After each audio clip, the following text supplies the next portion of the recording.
Welcome back to the WatchTower Film Podcast, the film review podcast on the Towercast Network by Cinephiles for Cinephiles. We have a very special episode of the WatchTower Film Podcast. Yes, we do. You might have seen it from the most tagline. special episode. You might have seen it from the tagline. You might have seen it from... yes, you are very special, buddy. Yeah. We might have seen it somewhere in the title and the thumbnail, whatever, but I hope you guys are excited as we are because we are going to talk about one battle after another. We just attended a very special, exclusive early screening for the city of El Paso, specifically awesome. friends and family, people who worked on the film, that type of thing. So You're we're being really nice, excited. but it was for me. It was really for It the was love just of me. it. He invited all of us. We'll get into the details of all that right now. Right now, we just want to thank Warner Brothers and Paul Thomas Anderson. They were literally the ones Our Lord and Savior. doing this for Benicio. us. Well, Benicio was on the video, the pre-video, but what I mean is like Warner Brothers and Paul Thomas Anderson specifically said El Paso needs to see. You need to watch So this. we're grateful to you guys. Shout out to Jacob Senna. Shout out to the El Paso Film Commission, Creative El Paso, everybody who made the physical screening happen. We really thank you guys. Amazing. Yeah, everybody in the Plaza Theater, thank you. Like Thank and you, comment. everybody. We're going to talk about that. Before I do, I want to introduce my fellow co-hosts, everybody in the room. Mr. Michael Delal offering a cinematography perspective.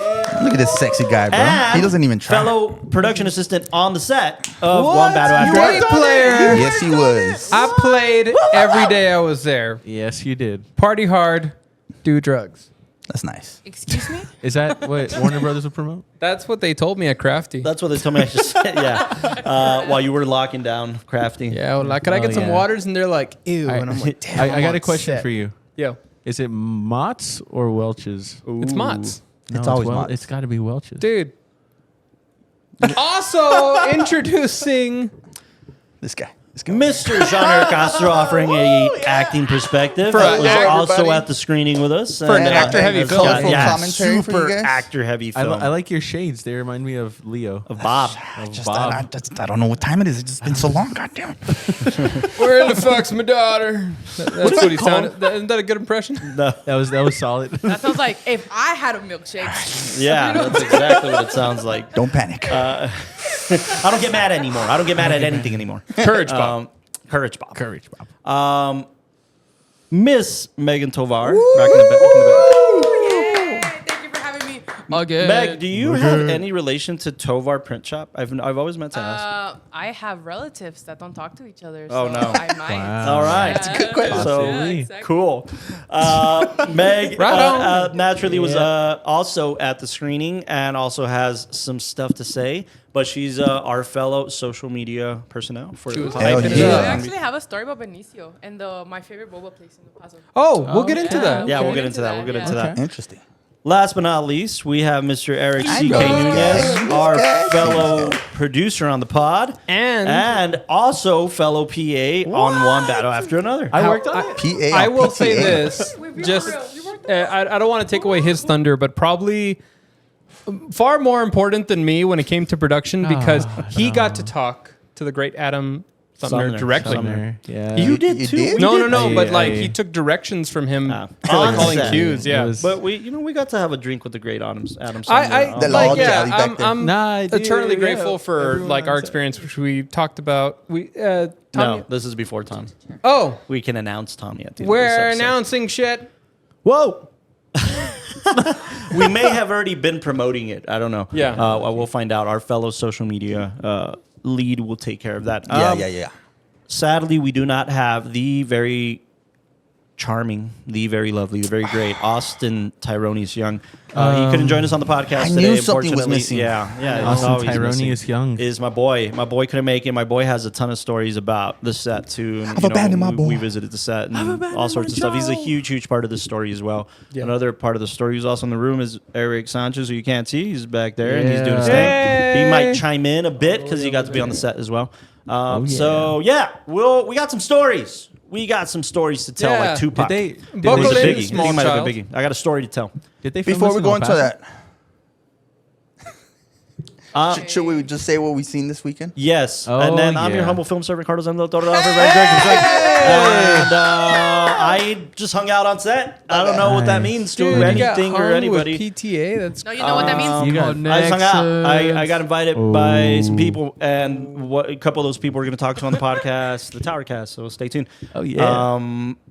What did we watch? My Right? bad, man. Oh. I just know you didn't introduce yourself because we all know who you are, bro. So I just kind of was like, damn it, I forgot. Can I But start with that's the Carlos. segment? I really do hope that people don't know who we are because they're new to the podcast. If you're new to the podcast, make sure to like, subscribe, comment, Right now. share. Right now. These Do it. are going to Yo, be like do it. some of the most special episodes. I promise you. We have like Yes. There's few and far set stories for a film of this scale in El Paso. We have Dude. so many. Bangers and It's bangers. just so cool. I know. So yeah, but we do want to talk a little bit about what we've seen, and then we'll jump right into the film, one battle after another. Who wants to go first? It 'Cause seems I got like two.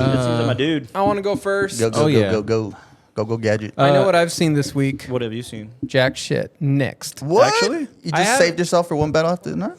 Yeah, I like to stay pure before my films. No, I gotta get better at Wait, do you no. edge on films? Is Wait, that your thing? I Is that did what watch you're them doing? all. Try that. Sounds Every kinda night hot. and every day. For the first time ever, I watched forgive me, Jay and Silent Bob Strike Back. That's You good did. though. That's good though. We That's did. good. Yeah. Screen that. That's my dog. Does That it still was- hold?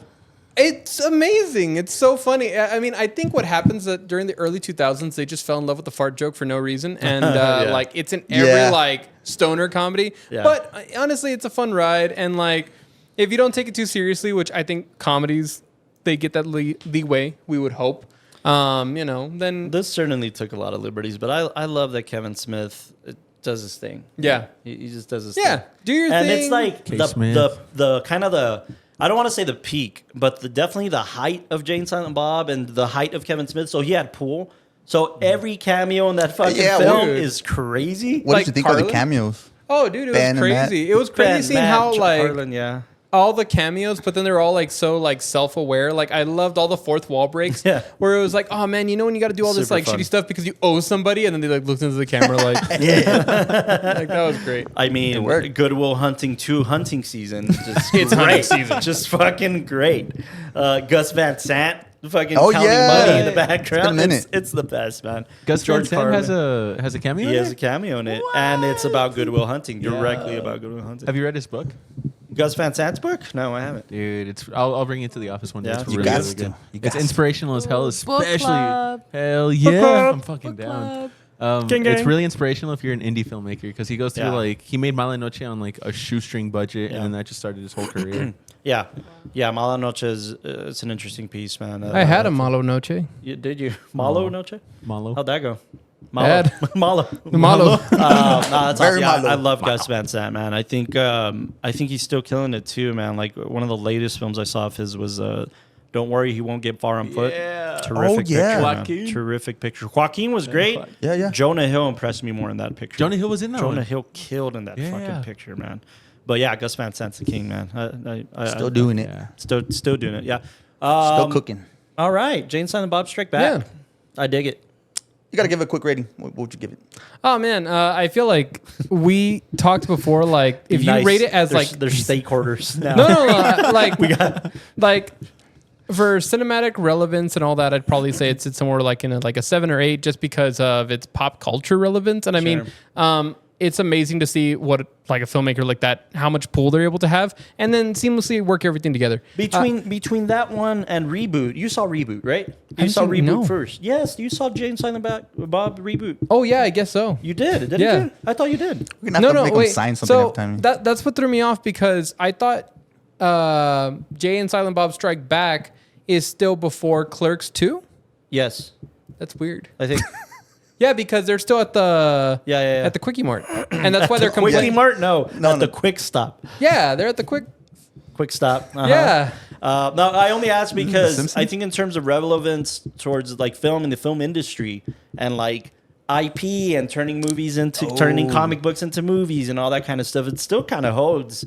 Oh yeah, You know? for sure. Especially with the internet comments. Yeah. Fuck. Oh yeah. Still great. Oh, I love that part. The whole like, we will find you and then like kick your ass, and then it's just a bunch of like kids Yeah. that are trolling. That Oh, thing's God. fucking great. Yeah. Cool. All right. I dig it. 8. I'd probably give it like 8.9 for comedy. I dig it. It was Hell fun. yeah. It was I dig that super rating. fun, super creative. Yeah. Kevin Smith. Today would is Monday, love- and today is is the week of El Paso Film Festival. This is your last chance. This week, to watch Kevin Smith live at the Plaza Theater on Thursday. Yeah. This Thursday at what else 7 are you p.m. doing? What else are you doing? Dude, tickets are $20. They're $20. I'm gonna be you can go scalping watch for Kevin 15. Smith. He's gonna tell some awesome fucking stories. And you may or may not see him roll around the Tower cast as well. So just stay tuned for that. You get an exclusive here. Yeah, He don't be may like or may me, not. last minute ticket buyer. Yeah. Oh, and then Nobody- you get like the shittiest seat in the far Yeah. back. You don't Or, wanna like, be the that guy. very front, and you're like staring at this Yeah. shit. For those And of you who are then- gonna see me at the festival, I will be sitting way in the back because I Yes. waited to get my ticket. Yeah. Day of. And be then like Michael. right It sucks. after Kevin, 9:30, Lloyd Kaufman is going to present the Toxic Avenger. Toxic Avenger. The Toxic Avenger. Look, not for nothing. I love Kevin to death. Everybody loves Kevin Smith. There's no no telling how crazy people in El Paso are going for this. I've gotten just as equal comments about Lloyd Kaufman. Same, Like, no fucking same. way, Lloyd Kaufman. Yeah. Like, super excited. Also, Toxic we went to Avenger. go see the Toxic Avenger at the Alamo, but this is going to have a Q&A with Lloyd Kaufman Yeah. himself Yeah. afterwards. And there Incredible. may or How may not unique be is that? some Lloyd Kaufman and Kevin Merch. Smith overlap. Yeah, there's definitely gonna be merch. Oh, yeah, merch. And Toxie may pay us a visit as well. No. Yeah. There's gonna be some cool shit, man. There's gonna be such cool shit. Yeah, This please. week, go to elpasofilmfestival.org. Buy your badges. Buy 'em now. tickets. You can buy a VIP badge. The VIP badge gets you in everywhere. Everywhere. Like, it just gets you in everywhere. Thursday, You're- Friday, you're the Saturday. cool kid. There's not only like the screenings, obviously Kevin Smith, Lloyd Kaufman, but there's receptions, man. There's special yeah. secret after party, genuinely. They're only for badge holders. Filmmakers, like so there's filmmaker parties. There's so much shit. El Paso Yeah. Shorts. You got to know the codes and the language. I know that's Yeah. Yeah. That's what we're talking about. Ah. El Paso Shorts is also this Thursday at 3 p.m. If you're in El Paso, go check Go out some other support El fellow Paso filmmakers. Yeah, Shorts. please. Come on. Due Oh. West is coming on Saturday at 3 o'clock. That's a Due Texas West. I've heard good dread things. film. I've heard good And it's a things. very, very it's a pretty good film, man. Like a very special film for a specific topic in like politics right now. So it's a very strong That's the film. word around town, So yeah. Also, go check it out. Adrian Palicki stars in it. She's incredible in it. If you've seen E.T., Henry Oh. Thomas, Elliot, he's the lead in it. It's such a good film. I got to catch it in Dallas. I'm sold. I fought for that picture to come here because I think El Paso needs to see it. So go check that out. There's so much stuff. Elizabeth Avion is going to be here. She's going to be on the Animated panel. block. Zach Pastor. Zach Passo. Passo, animation blog. Yeah, it's going to be an incredible festival, man. We have so much great programming. Go get your badges. Go get your tickets. Last chance. nice, Yeah. nice. Nice. Anyways, What about I was going to go on what I saw, but if you guys want to go. Yo, No. I feel like what's it called? I was gonna say Shrek 2. Did you see Shrek 2? I did. Yeah. Hell yeah. That's a Dude, masterpiece. Is What do it, you a mean? fucking still the masterpiece. best one? Because I want Honestly, to. In Spanish. I was about to ask. No, Nah, get Shrek out of 1 here. Spanish, Get Shrek out of 1 here. Spanish gotta De take la a O. dub. No. De la O. I'm going to force you to watch it in I've been Spanish. fighting this. De la Two Tovar- is the best one. And you know what? I think it's because we're all Exactly. like, People comment out we there. all love like which is the best Hollywood one? too, and it takes place in like Yeah. Also, far, it far away. struck in And like a it- Yeah. core in like our developmental childhood and yeah, like yeah. that. But it's funny because it's like all the people's like, how would Shrek look like as a human? Bam! That's great. Boom. It's great. Low-key, I think I love it. Shrek 2 beats Shrek 1, but Shrek 1 Nah, in nah, nah. Spanish. Hold on, hold on. Shrek 1 in Say- Spanish beats all. Have you beats seen the both of them. second one in Spanish though? Nah. That I don't was think I've seen the second one in great. That was Spanish. Yeah. amazing. What's pretty I crazy can't say about anything the about first it. one, we talked about this. We talked about Shrek on We did. Animation Month this year. We did. But Shrek, Eugenio Derbez did all the Spanish rewrites. Yeah. He didn't I've just heard talk act about it. as Donkey. He rewrote the dialogue. Yeah, to make it Like they let him Dude, do Yeah, it. yeah. So Eugenio pretty Eugenio Derbez is a fucking god, man. Yeah. That guy. Stay tuned. We may or may not have Eugenio on the pod soon. Ooh, I love when he does He that. actually likes our show. We love when he does like that. we've Wow. talked. We've talked. Wow. Shout out to Tripas. Shout out to the people at Tripas, his production company. They're great. I love yeah, them. we're in talks with them for Dude, some his stuff. So movies just are stay tuned. There great. may be some stuff. Fun fact: he was supposed to be our special guest last year at the El Paso Film Festival. One of. And He's a just perfect scheduling, guest. man. Is He's scheduling. perfect. So we're working on it. We're working on it. Scheduling's hard. Let us know if you guys want him on the pod. Scheduling we're is working hard. on it. We're working on it. So That's fucking crazy. yeah, Eugenio's the best. Dude, He's super I sweet. would He loves our cry. podcast. Just throwing that out there. He likes what we're doing. I would cry. All his jokes. Yeah, dude. Like, Oh. I'm So actually. deep. I've worked with many celebrities. I would fanboy the fuck out of Yeah. Eugenio Yeah, Derbez. same. I fucking. Eugenio's Back in the Ooh, Mexican watching it. household, bro. I grew up watching all this Yeah, stuff. shout out to Ben. All right. Slow down. shout out to Ben and Tripas. Everybody at Tripas. You guys are terrific, man. I love so thank Ben you guys still. for watching. Who doesn't love Ben Tripas? Odell? But yeah. Shrek 2. Cool. Shrek Dope. 2. It's about time. God damn. Meg, you see anything? Any good movies or shows? They forced me to watch Lilo and Stitch. The Fuck remake. yeah. What's wrong with it? I liked Yeah, it. yeah. What's The with the remake? I attitude? dug Yeah. it. The live action one, I dug Oh, it. I haven't seen that I'm one. sorry. You I like it? love Stitch. Isn't it frame for frame? It's I'm super sorry. touchy, Lilo though. was so annoying to me. I was just like, why can't they control this chick? Please. And you know what's the best thing? Ohana means family. Drops her off. Hey, so you're out for the state. Goes to college. And it's like, dude. You're an orphan now. That's Lilo. heavy though. Yeah, It's it's good. heavy, It's but but Also, it's it's about very the bigger, realistic. It's about the big sister as much as it is about Lilo. I dug know. that. Hot take. I didn't like it. You know, like I it. didn't That's like fair. it. Most I people could don't like agree. it. That's just a Just take. Stitch is really good. It's just Stitches get stitches. Stitch could act. the Stitch could act, yeah. Wasn't it like some big actor did the voice for Stitch? Like actually, like I I don't forgot. You're but, thinking Vin if Diesel and you, Iron Man. yeah. No, Iron Man. No, Iron Giant. Guardians. Iron Giant. Vin Diesel. Oh yeah, he's the Diesel. Iron Just, Giant. yeah. Well, I just mean like he's Groot too. He's also Yeah, that Groot, is true. He's Groot. Oh, he's He perfect for says, that. "I am Groot," and got paid millions of dollars for saying 3 words. Well, Iron Giant, he only goes, "Urgh." That's true. That's a good point. No, didn't he say like be good or something? Towards the end. Be good. That's his final reveal, I guess. Yeah, and then he I like just- that scene. I cried. I'm when- not gonna lie, dude. Those scenes where the Iron Giant is like chowing on some metal, that shit gets me hungry. Not for nothing. Okay. But yeah.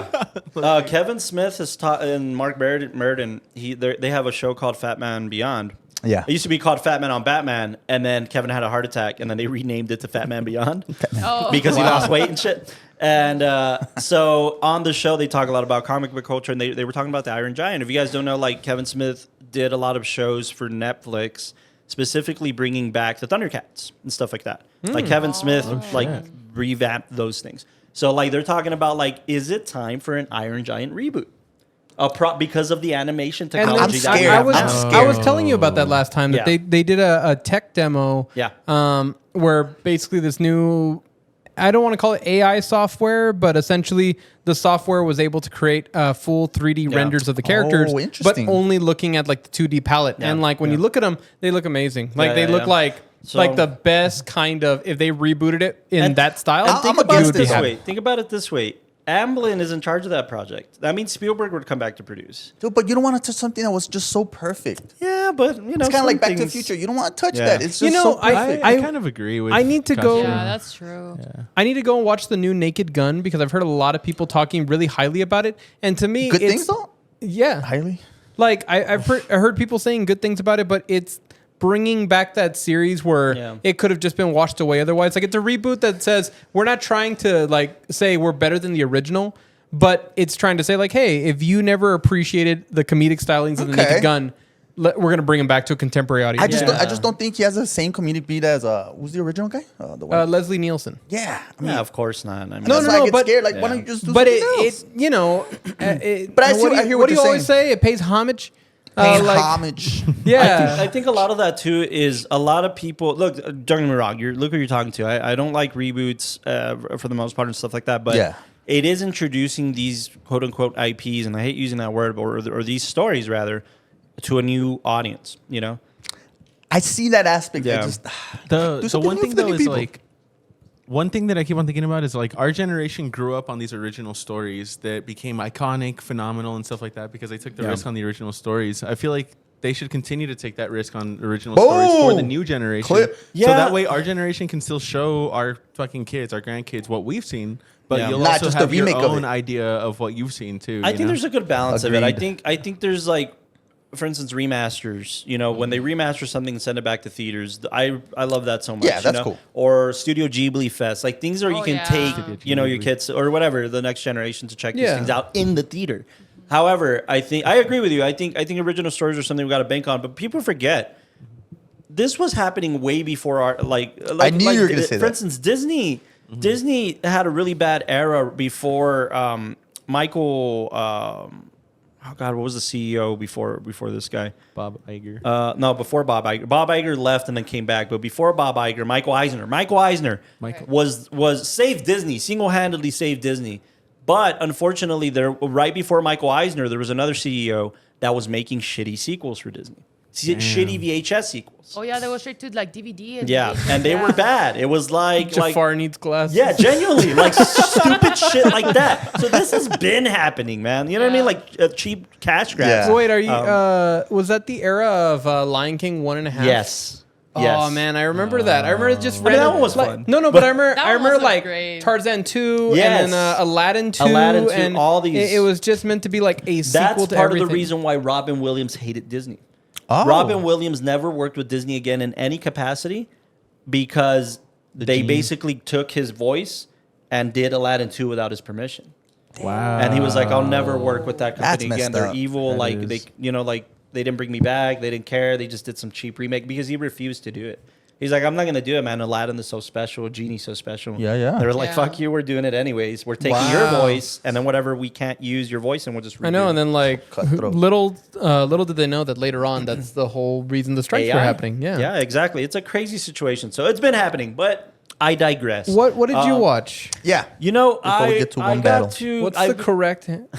No. I've been in a very heavy like writing kick, and part of my writing kick is that I knew I needed to revisit a specific trilogy, and I revisited the Before trilogy. I rewatched. Oh, the I saw Before you guys trilogy watching it, in its yeah. full. Nice.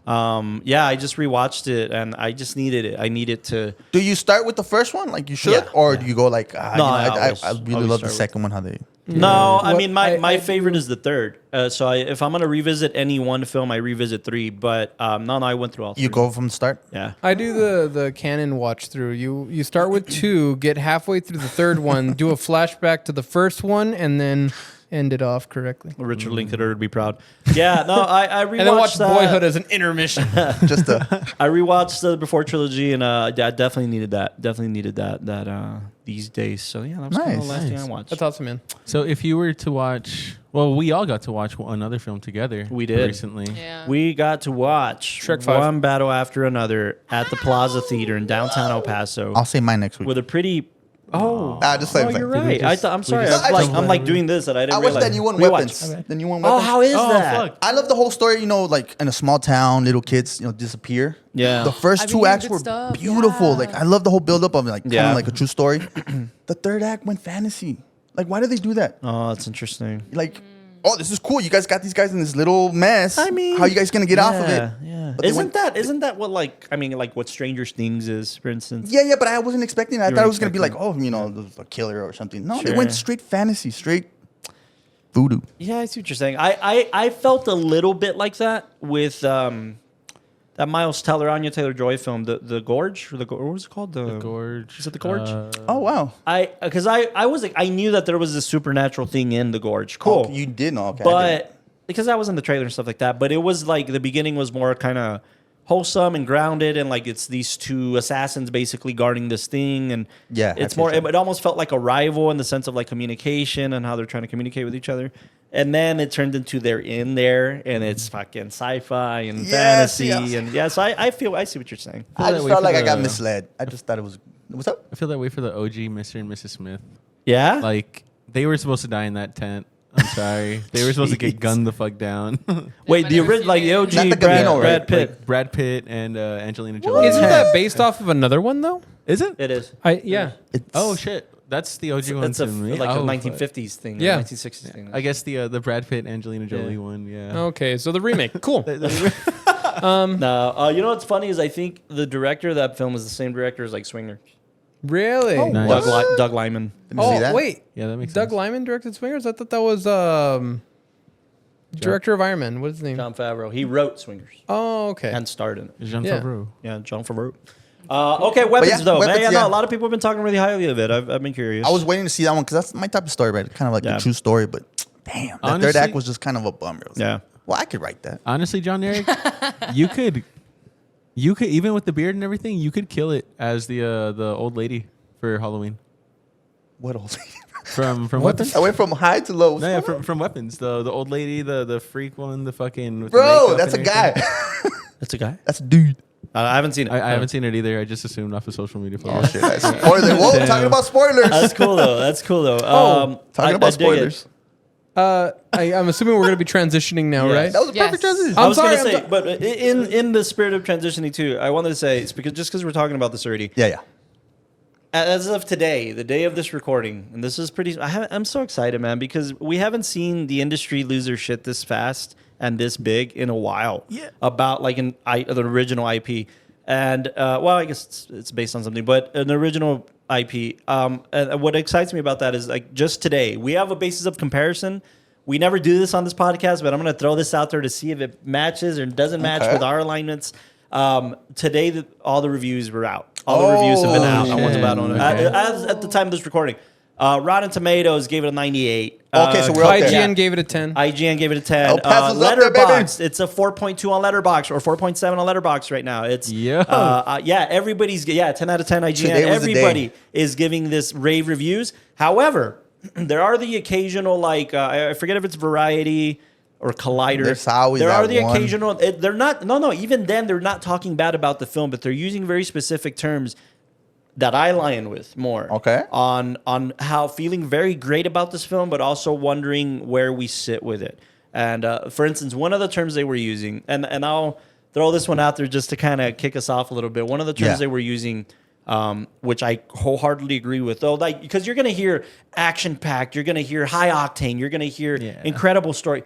But was the one that I was just like, yeah, that's interesting. It's very much a layered this, and the term is dadcore. Repeat that again. Okay. Yeah, Yo, dadcore. you Dad. know, Bump like for my sure. dad. Bumps like fucking Dadcore. I never. Because even what thought do our about that. dads like? Jean-Claude Van Damme Yeah, and boom, Jackie boom, Chan boom, boom. movies Okay. and boom, boom, boom, boom, boom. Yeah, explosions and dadcore. What? Dadcore is actually And I very thought valid. about that, and I'm Yeah. like, at first glance, it's a dirty word, but at second glance, you're like, no, yeah, they kind of hit on the head. That's pretty sick. Dadcore. I'll But say- it's more layered dadcore. It's not just like Yeah. fucking, And So to me, I I gotta hear liken about it to this. like Police Story, Jackie Chan's Police Story. That's dadcore. You could show that to your dad and he'll be entertained, but it's a deep story. It's a good Or fucking like film. the Born Identity movies. and Yeah. stuff. Nah, I wouldn't go that far. I could see, a dad trying to protect his daughter. I could see that to that But extent. you don't think your dad when there's like Think Rush of- no, Hour for or sure. like whatever, like Let me paint a picture for you. I could Let's say see- like I you're a could see that kid. quote, but- It's like 9 p.m. You're supposed to be asleep, but your parents are downstairs watching a movie on the couch. What are they watching? And then you're Wait, like, you have a fucking, you're just kind of two-story- like Okay. walking over. You go downstairs and you lie down on like your fucking mom's lap or something. Right. And she's like, your dad chose this movie, and then you're watching it. And you don't go to sleep because I it's all about don't. like fucking entertaining Yeah. action I packed and don't. shit it's like that. dadcore. That's Yeah, dadcore. you That's never dadcore. like No, my I'm pops thinking was of, like, Yeah. I remember Just like remember- I remember thinking, what is dadcore? Like, what would my pops enjoy? Because now that we're cinephiles and we've developed our palate a bit, it's like I want to connect with my dad, so I want to show him this film. So I remember like if I showed my dad something like whatever the Fast and the Furious or whatever, right? I'm thinking like Rambo and stuff like Yeah, that. Rambo, That's what they would watch. dadcore. That's dadcore. dadcore. Dadcore. So in my head, I'm like, I'm gonna screen Chinatown for my dad. He didn't get it. Did not Exactly. fucking Just- get it. Exactly. Because in my head, I'm like, oh, that's kind of dadcore, but no. Top Gun. So Top Gun. So I think this is just Top a Gun is very Any like movie good- with Daniel Craig. Yeah, a very good you layered guys agree with that? dadcore. Okay, So, You show him queer. ratings. Ratings. Yeah, I was just gonna give the mild note that we've seen the movie, and have. obviously it is encouraged in this podcast. Every time we see a movie, you see the same movie, so Yeah. it's Yeah, a communal discussion. I just think so that way we're not limiting you or Yes. ourselves on the perspectives of the film. We've all seen it. There are going to be spoilers ahead, Yep. but we're going to go into ratings first. After the ratings, either stop watching and go watch the movie or proceed with caution. Yeah, we will be talking spoilers very heavily. I mean, Everybody just dies. this is because also with it the just came out. intention Yeah. of like Everybody dies. exciting people too. Like, go see this film. It comes out this week. Yeah. Go see it on the biggest When screen you shit. possibly can. IMAX. If you're in El Yeah, Paso, high go key. see it in IMAX or on If the you're big in show. LA, go to see it in Vista Vision. In Vista Vision at the Vista Theater. The way it Yeah. was supposed to. To my knowledge, that's only going to run through October, unless it goes extremely well. But like Vista Vision, there's 'em only now. 3 theaters in the world that are screening it in Vista Vision, and LA is one of them. New York is another. Mexico City, I think, is doing Vista Vision. So London's doing Vista Vision. So go screen it, and we'll talk a little bit about the format right now. But go see the film. This is why we're doing this podcast early. This is we go to this early Exactly. screening, and Warner Brothers, Get those fresh kind of takes. trusted us to like go and talk about this thing. So go check it out. They did something cool for El Paso. El Paso is a character. Boy, is it a character. Dude. And we'll get to that. But yeah, Rapid fire? this will be spoilers after our rating. So fair warning. Spoiler alert. All right. Rapid fire. I think so. This is still very much PTA month, CK. So Magic Mike, we'll start with you. Magic Mike, bro. Magic Mike. I know, man. I'm scared of saying mine. It's not you bad. don't want to but go first now, did you, boy? 8.8. Okay. I'm around there. Okay. 8.8. Around there. 8.8. And then 8.8. and then we'll just go around the table this way. With room to definitely grow. Exactly. Yeah, absolutely. I'm there somewhere. I'm at an 8.9. Dude, I thought I was okay. I'm at an 8.9. I think that like I sorry, guess stretching. you hear a ton about like 8.9. We'll talk. We'll talk. I'm in the same. I'll go 8.9, but I'll probably push it to a 9 just because And again, Tiana we're gonna Taylor. have a Just 'cause a of Tiana conversation. Yeah. Tiana Taylor killed. She's Tiana terrific. Taylor, holy. Oh yeah, well, her acting was good too. So I'll go a 9 just because of her. Yeah. All right. And That's then fair. Meg will go with you. Me? 9. 9. Too. It was 9. Really good. Yeah. No, High-key. 9.5. Let's leave it there. Okay. Yeah, Okay. I really liked it because it's just like, no cierto. Ay, no cierto. Yeah. Oh my Yeah, God. it She always did say happens. that. In That the always theater. happens. She did say sure. that. I didn't did. understand a word. This is why we do this podcast. Oh You have like my Google gosh. Translate on your phone. What does girlfriend say? What's the password? What's the password? What time is it? What time is it? Blueprint. All right, CK. I gotta CK. say, fuck. I'm only rating it this high because of the experience. I'm gonna give it a 9.2. I'm glad 9 you to- said the 9 word to- experience. Yeah. Yeah, because the experience was definitely a big impact, and also Yeah. like, I mean, we worked on the film. We got to actually be a part of like, dude. There was this one moment where me and Genaro Limon, we were locked up like right behind the monitor of the moment that they get inside of the perfume shop. Yeah. Okay. So we got to wow. see that one over and over and over. They did like 7 takes of it, I think. Every single take, we're all taking it serious. Nice. Cut. Immediately we look at each other and just jump up and down. That was so sick. All right, 7 times. Back to one, everybody, back to one. It was such a good Yeah. experience on set and then watching the film, just everything. It's The like a whole little community. kid in a toy store. It was it was fucking Yeah. sick. Hell but the yeah. movie itself could be improved, story-wise, I think. But Sure. everything else, I fucking loved it. I Yeah, loved it. yeah. Yeah. It's hard for us, for our biases, not to kind of dictate our rating a little Yeah, bit. And that's why. we're fellow cinephiles, and the occasional person has also called us film critics. And we respect that, and that's fair, and we have to remain true to that. But at the same time, this is a big deal for us, and Yeah. both working on the film and it being shot in our city, and just the experience of everything. The screening as well was a great experience. Yeah. So it is fair. It's fair to point out like the experience. Yeah, will it is fair. kinda inform our decision a little bit. I was But going against it, but yeah, it is fair. it is fair. It is. Eric, do you have like a quick just off rating?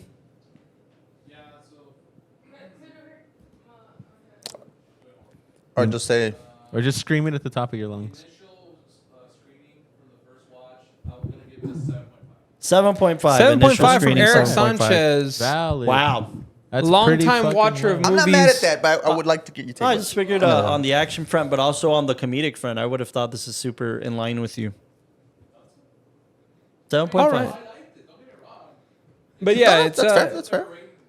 Yeah. Yeah. 7.5. he enjoyed it. But then to be fair, I'm comparing it to Boogie Nights. He is comparing it No, to that's Boogie not fair. Nights. That's not fair at all. Those are All right. That's not all fair right. at all. So now, no holds bar. Keep watching with caution. Yeah, not only are we going to talk about our opinions on the picture, but we're also going to talk about the experience of having it in El Paso and that kind of stuff. Yeah. So we have some cool stories. So right. just We stick got around. stories You've been on stories for warned. you guys. Dude, when they died? No, I'm kidding. Dude, that one fucking. So one battle after another, if you're still around for the non-spoiler part, quote unquote, is about a father and his daughter. It's very much this dynamic of his daughter is in danger and in very heavy danger because of things of his and his mother's and her mother's past actions. that are directly affecting this. But they're both revolutionaries. They're both part of a revolution called the French 75 that did some crazy shit on things they didn't agree for freedom, for human rights, for immigration, all sorts of shit.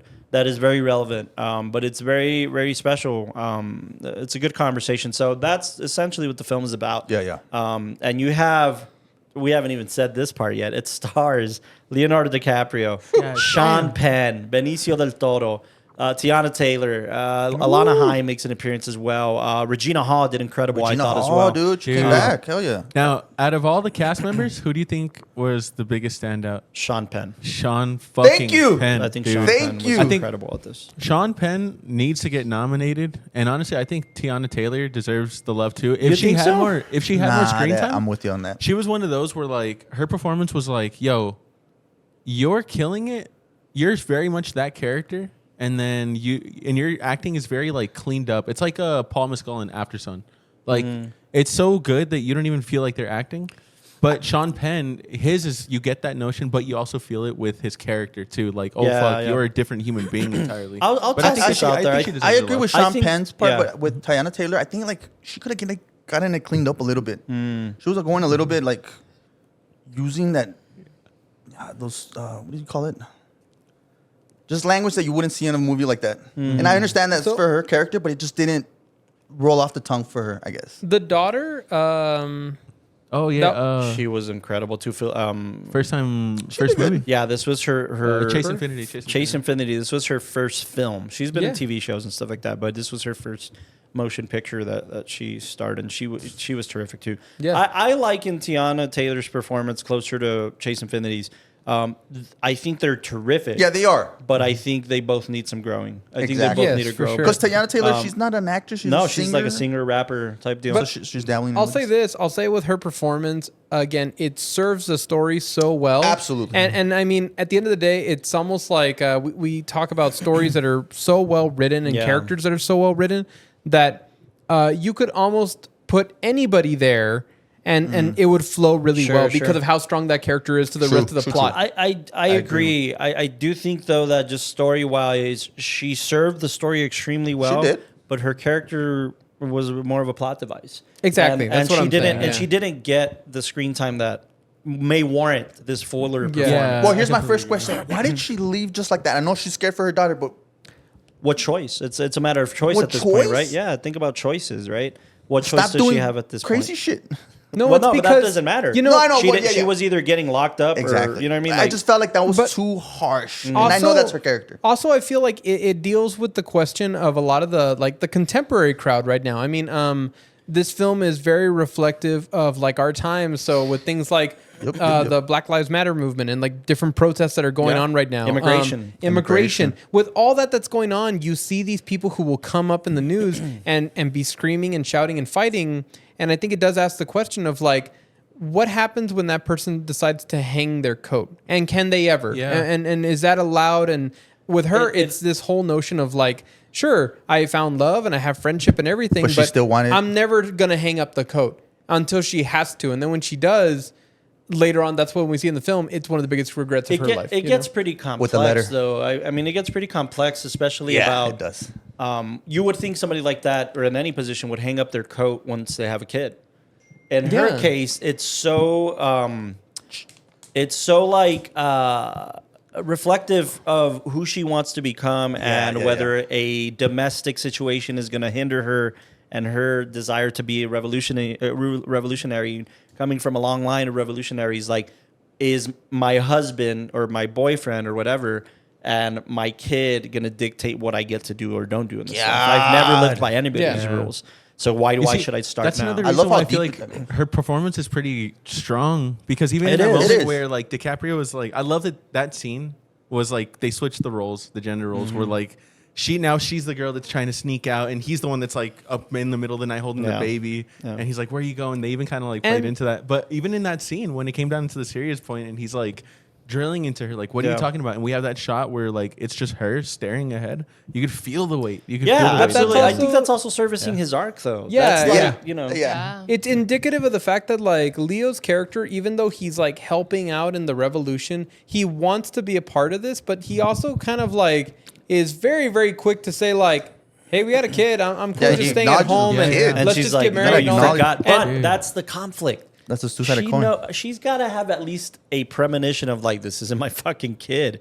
I just like for the sake of the revolution, I slept with this guy, and then this shit came out of it. Fuck. Yeah. But Like- also remember, she was jealous of the baby. Yeah. Like, She was- mom yeah, taking yeah. care of her, and she was like, "Why are you paying more attention to the The- baby than me?" The film, I think in its entirety, deals with not only a societal cognitive dissonance that happens between people who are like trying to fight to remove immigrants, but they themselves are like hypocrites in a lot of other aspects of life. Yeah. But then also the internal conflict that we all want to fight for, let's say, freedom, Right. but like we don't want the repercussions, and then we also want to like, I don't know. Everybody kind of went through that. Like everybody Yeah. wants to be the cool kid until it's not cool anymore. They want to be there, but then this is a whole film showing the repercussions of like, Yeah. oh, you thought that you could live a life where you do all this and nothing happens. Yeah. Well, guess what? There's a real issue that takes place. I like the cognitive dissonance thing. I also think it explores the other side of that equation in terms of,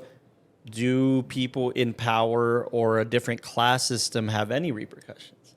Yeah. Because on one side of the coin, they really don't, right? The repercussions are the revolution. Yeah. And that's what they're trying to fight against, but using their politics and using their power to control how people view these terrorists, according to them. You know, it's a really interesting perspective on humanity for sure. I love how they tackled the whole the government is not with the times yet. With the whole racism, like the underground. Wow, like you only think about that like that's just conspiracy theory, but PTA's tackling this. But and look how PTA did that. exactly. Right, like the whole what is it? The Christmas Vacation Club. No, not vacation. Yeah, it was Christmas Christmas- Adventures Club. I thought it Christmas was Adventures Club. That's fucking scary. And I hilarious. just got Christmas PTA tackling that. Adventures Club. You know, you think white, right? You think snow, you think white, and that's exactly what this thing. Yeah, yeah, And yeah. then instead of Saint playing Nick. demonic music, they're playing Christmas songs. Dude, like- it's freaky. And that's freaky, where I caught. yes. That's where I caught Kubrick vibes. You know, that's where I caught Kubrick Oh, vibes in terms of interesting. like Clockwork Orange and 2001: A Yeah. Space Odyssey. Yeah. Soon as he hits that basement from that house, soon as he hits that basement and all the rooms, that was This crazy. network, Your- that was your mind like to starts me wondering. Kubrick vibes. Yeah, yeah. You know? That was And once he walks into the room, it feels like that must have been a 12 millimeter, 8 millimeter lens. You know, to capture the just whole- this wide, catching this boardroom. You know, in the middle of this underground network of these rich dudes just talking about shit With that one Rich main white weird dudes. one. Yeah, the one Well, older, the older- elder. that's like- that's mouth breather. not to like skip your point, but No, yeah, yeah. that kind of goes into VistaVision, and I mean the impact it had because do you things mean? What do you mean? were with so with a 35 millimeter sensor, like let's say this is 35, right? Right, right. VistaVision is able to extend it out a little bit more. It's a poor man's IMAX. Kind you've of. Yeah, referred to. I've heard of them. It's 35 millimeter this way, flipped this way, Yeah. so that you have a larger frame at the Yeah. top and bottom. Right? So, So- what is and 70 millimeter is, if this is 35 millimeter, this is 70 millimeter. Get it blown That's all up. it is, right? It doubles it so that you have more space, more room. Just blown But when filmmakers were trying to be cost efficient at the time, they were doing this to one 35 millimeter frame. Essentially, they were flipping the magazine so that you get more on the top and bottom of the frame. But it is poor man's IMAX to what our version of what IMAX cameras do now is give us this large sensor, the largest sensor So- ever The largest. created. to Something film that a movie. would have needed, like let's say for a 35 mil, you know, like you're saying, like an 8 mil lens, that could have just been a 24. Yeah, that's a but good point. now you have Oh, I see this what room you're to saying. play with. Yeah. I mean, And he it- utilized the fuck out of Yeah, it with I will say, landscapes and cityscapes. there's and- a lot to talk about Yeah, the the cinematography. cinematography, Like absolutely. when we have a chance in the episode, we'll throw it this way, and I got so much to say. But yeah, like no, that boardroom, his interpretation, and also reflection of society's elites, and kind of saying like, look how goofy this is. People who Exactly. grown men. Look at the goofiness of the title, dude. The Christmas Adventurers Club. No, and the fact That's that grown men, people who have all these accolades in their career, are trying to get into like, it's always been my dream, sir, to get in the Christmas Yeah. Adventurers Yeah. Club. It's like, scary. It's so, But it is it's scary, so but because goofy, you because know? it's probably true. Exactly. In some PTA is capacity. It's not just you. It's Yeah. somebody that's been in Hollywood. Jason. Really quickly, shout out to Jason. Jason just joined us in the room. Jason also Sudeikis. got to work on one battle Yes, he after did. another. Did he really? And joined us at the screening. And big part. Yeah, he was a fellow PA, just like my fellow man PA over on here. PTA. yeah. Are we giving anything away yet? We're rating, giving yeah. everything Your away. rating. We already did our spoiler warning, so What we is need a your rating. Well, just first off, Leo's character dies at the end. Well, he we does, already he said does. spoiler warning, so So why'd you say you got poisoned? yep. But Nah, just kidding. What was the question? Rating 1 to 10. Rating. from 1 to 10.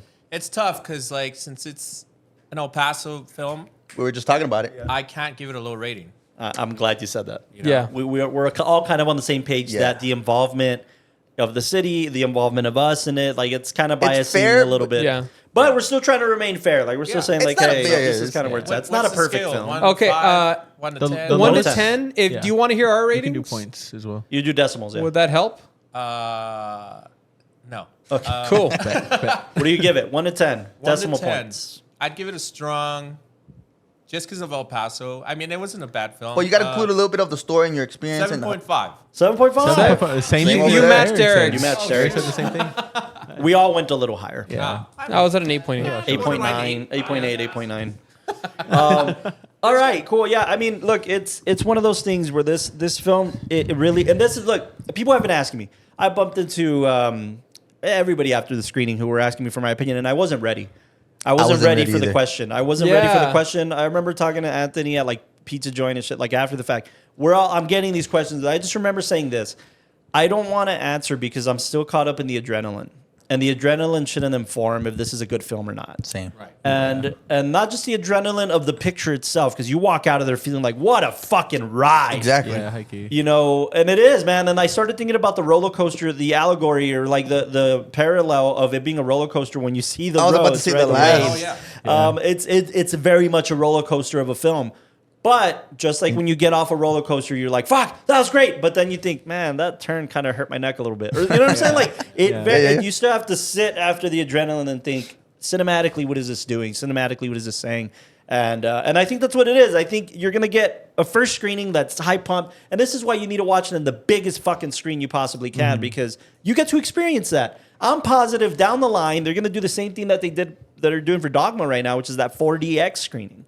You know, they're going to do a 4DX screening with the seats moving and all that jazz. Yeah. And, That'd you know, be an experience, too. it might be an experience, but ultimately, PTA really did intend for this to be shot in a format where you can experience it as an event film. Nice. And it very much is that. It follows a lot of action tropes to an extent. Yeah, But it's I- also oh, an yeah. original spin on the action. Yeah, it's extremely original. I feel like that's part of the reason we're seeing so many people ramp and rave and give it 10s and all that is because in a world that is filled with reboots and like just reimaginings or rehashings of old IPs, this feels so genuine and so Original. new and so contemporary Yeah. to like the times. Definitely. Fresh. Yeah, Yeah. absolutely. I think let's get into some of these conversations in terms of the performances and in terms of cinematography. Yeah. I kind of want to just also kick off on directing and writing, and then we can spin it in these directions. Yeah. And we'll kind of talk about the El Paso aspect right after. But I think in terms of directing and writing, I think that first of all, this film is based on the novel. Vineland. I keep forgetting Vineland by Vineland, yeah. Pynchon. His last name is Pynchon. Tom Pynchon. I believe I heard it it's- wasn't really.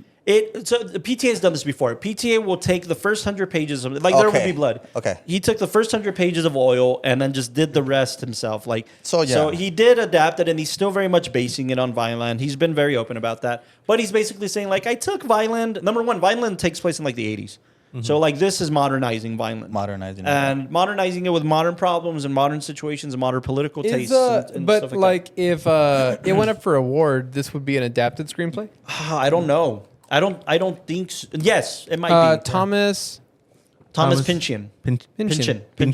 Thomas Pynchon. That's a cool last name. I don't know. It's a good question. I think it might be. I think it might be because he's been open. That is just like There Will Be Blood, you know, based on oil, you know, stuff like that. Yeah. So I'm pretty sure it would be adapted. But here's the thing. Loosely. The reason why I wanted to kick off in terms of how we felt about the direction of this picture is that the only other person that's been talked about this year in terms of being a front runner, PTA is being noted as a front runner for an Academy Award. Finally, he's never won an Academy Award. Okay, not for directing, not for directing. Okay, I was like, So they're saying this is the top front runner. Again, all the reviews came out today, and they've Yeah. been slowly They're kind all of peeking out. 10 out of Everybody's 10. ramping and raving about this film as a whole, but saying like PTA is finally going to get one. PTA is finally going to get one.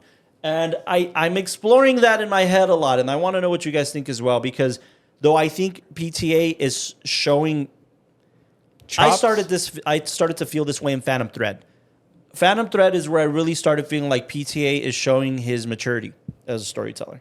In what way? I mean, if you've seen Phantom Thread, and I'm sad we won't be able to cover it this month on the podcast. Phantom Thread is about it's about this couple. They're very enveloped in the fashion world, and a seamstress and a fashion designer essentially, and they're at the top of their peak, but they're I'll use a very cheeky word. They're very toxic to each other. It's about a toxic relationship, and it explores the toxicity of a relationship and how far you're willing to go, not only to love this person, but to almost keep the relationship alive and fresh and new.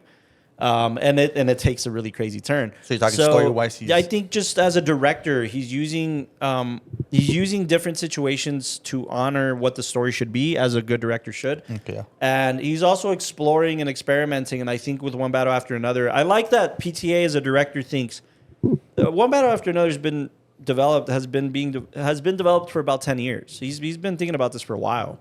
And it's violent because he did another Thomas Pynchon book. He did Inherent Vice. Inherent Vice is also a Thomas Pynchon book. And the only thing I can kind of tell people right now too is directionally, I think PTA did in this film what he didn't do in Inherent Vice, what he tried to do in Inherent Vice.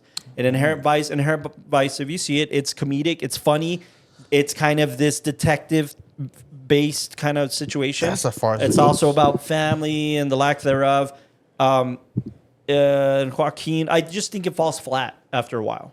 Inherent Vice is good. It's entertaining, but it's not this. It's not One Battle After Another. But I think it's what he was trying to do with Inherent Vice. So as a director, he's grown so much from Inherent Vice to now that I think he's like finally utilizing all the tools in his toolbox and saying, "Hey, VistaVision. They haven't seen that since the 60s. Okay, that was my original question. VistaVision's in the toolbox. Why not? It's not easy to shoot in VistaVision, but I want to do it. You got to get creative. $175 million budget. Never done that before. What can I do with that? And I love the simplicity of PTA's ideas because he doesn't look, man. Dude. I've met the dude. I've talked to the dude. He doesn't think highly of himself, man. He's a simple dude. He dresses simply. He wears beat up old Adidas and shit. Like he doesn't think very highly of himself, though he respects cinema and he knows that he knows his shit. The inception of One Battle After Another was I want to do a car chase film. I kind of just want to do a car chase film. What does that look like? That's where it started. That's where it started.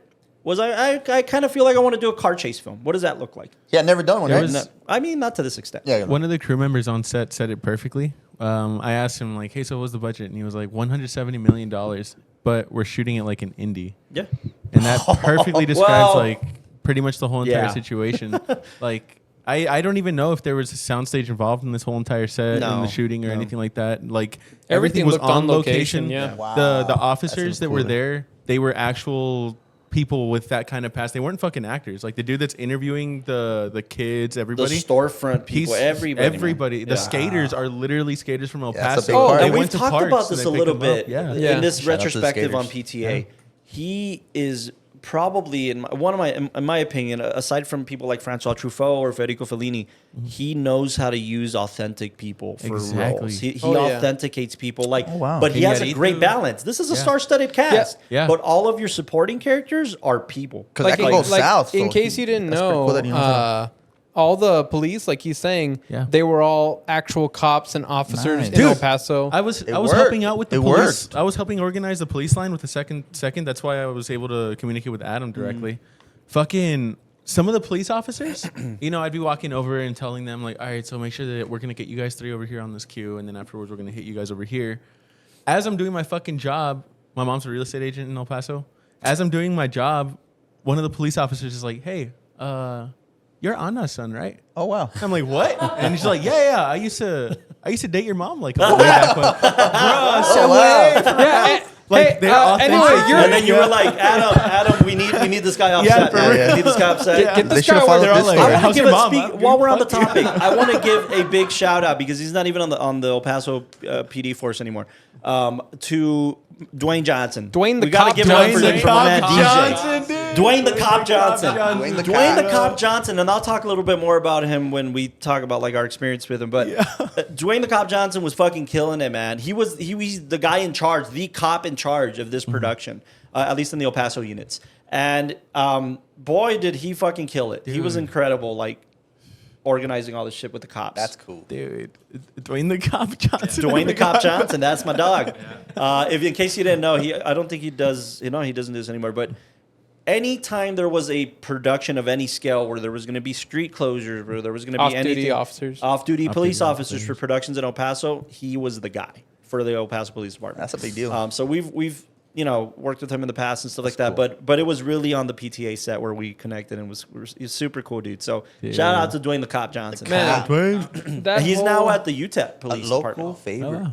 What I understand. So That whole sequence when they were like setting up like the police and everything for the El Paso unit. What's crazy is that I remember locking up just like right next to them, but they were like explaining to like PT and everybody, they're like, oh, well, this is the traditional like riot like position. You'll get everybody in. You'll have one group behind them. You'll have one group in front. They do this. And watching them go through these very realistic drills. And then on the opposite end, training all the like rioters to be like, Holy shit. you were on that wild side. fucking night. Pinches I was a puercos. rioter. Yeah, pinches puercos. That was my wife Sandra and I, and Francis. Shout out to Franny. Francis was we were extras that night, and just because like Francis was like on the list, like trying to be an extra, and she's I just want to experience this. It's fucking dope. They're seeking extras. Yeah. I believe it was like 3 nights, not counting the reshoots, but 3 nights of this riot scene. Oh, wow. I think we were only part of 1, and Francis I think was part of 2.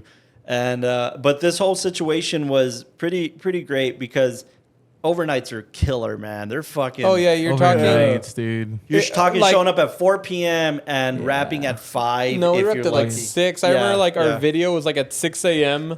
We're in the elevator trying to get back to our cars, and we're all like, eh.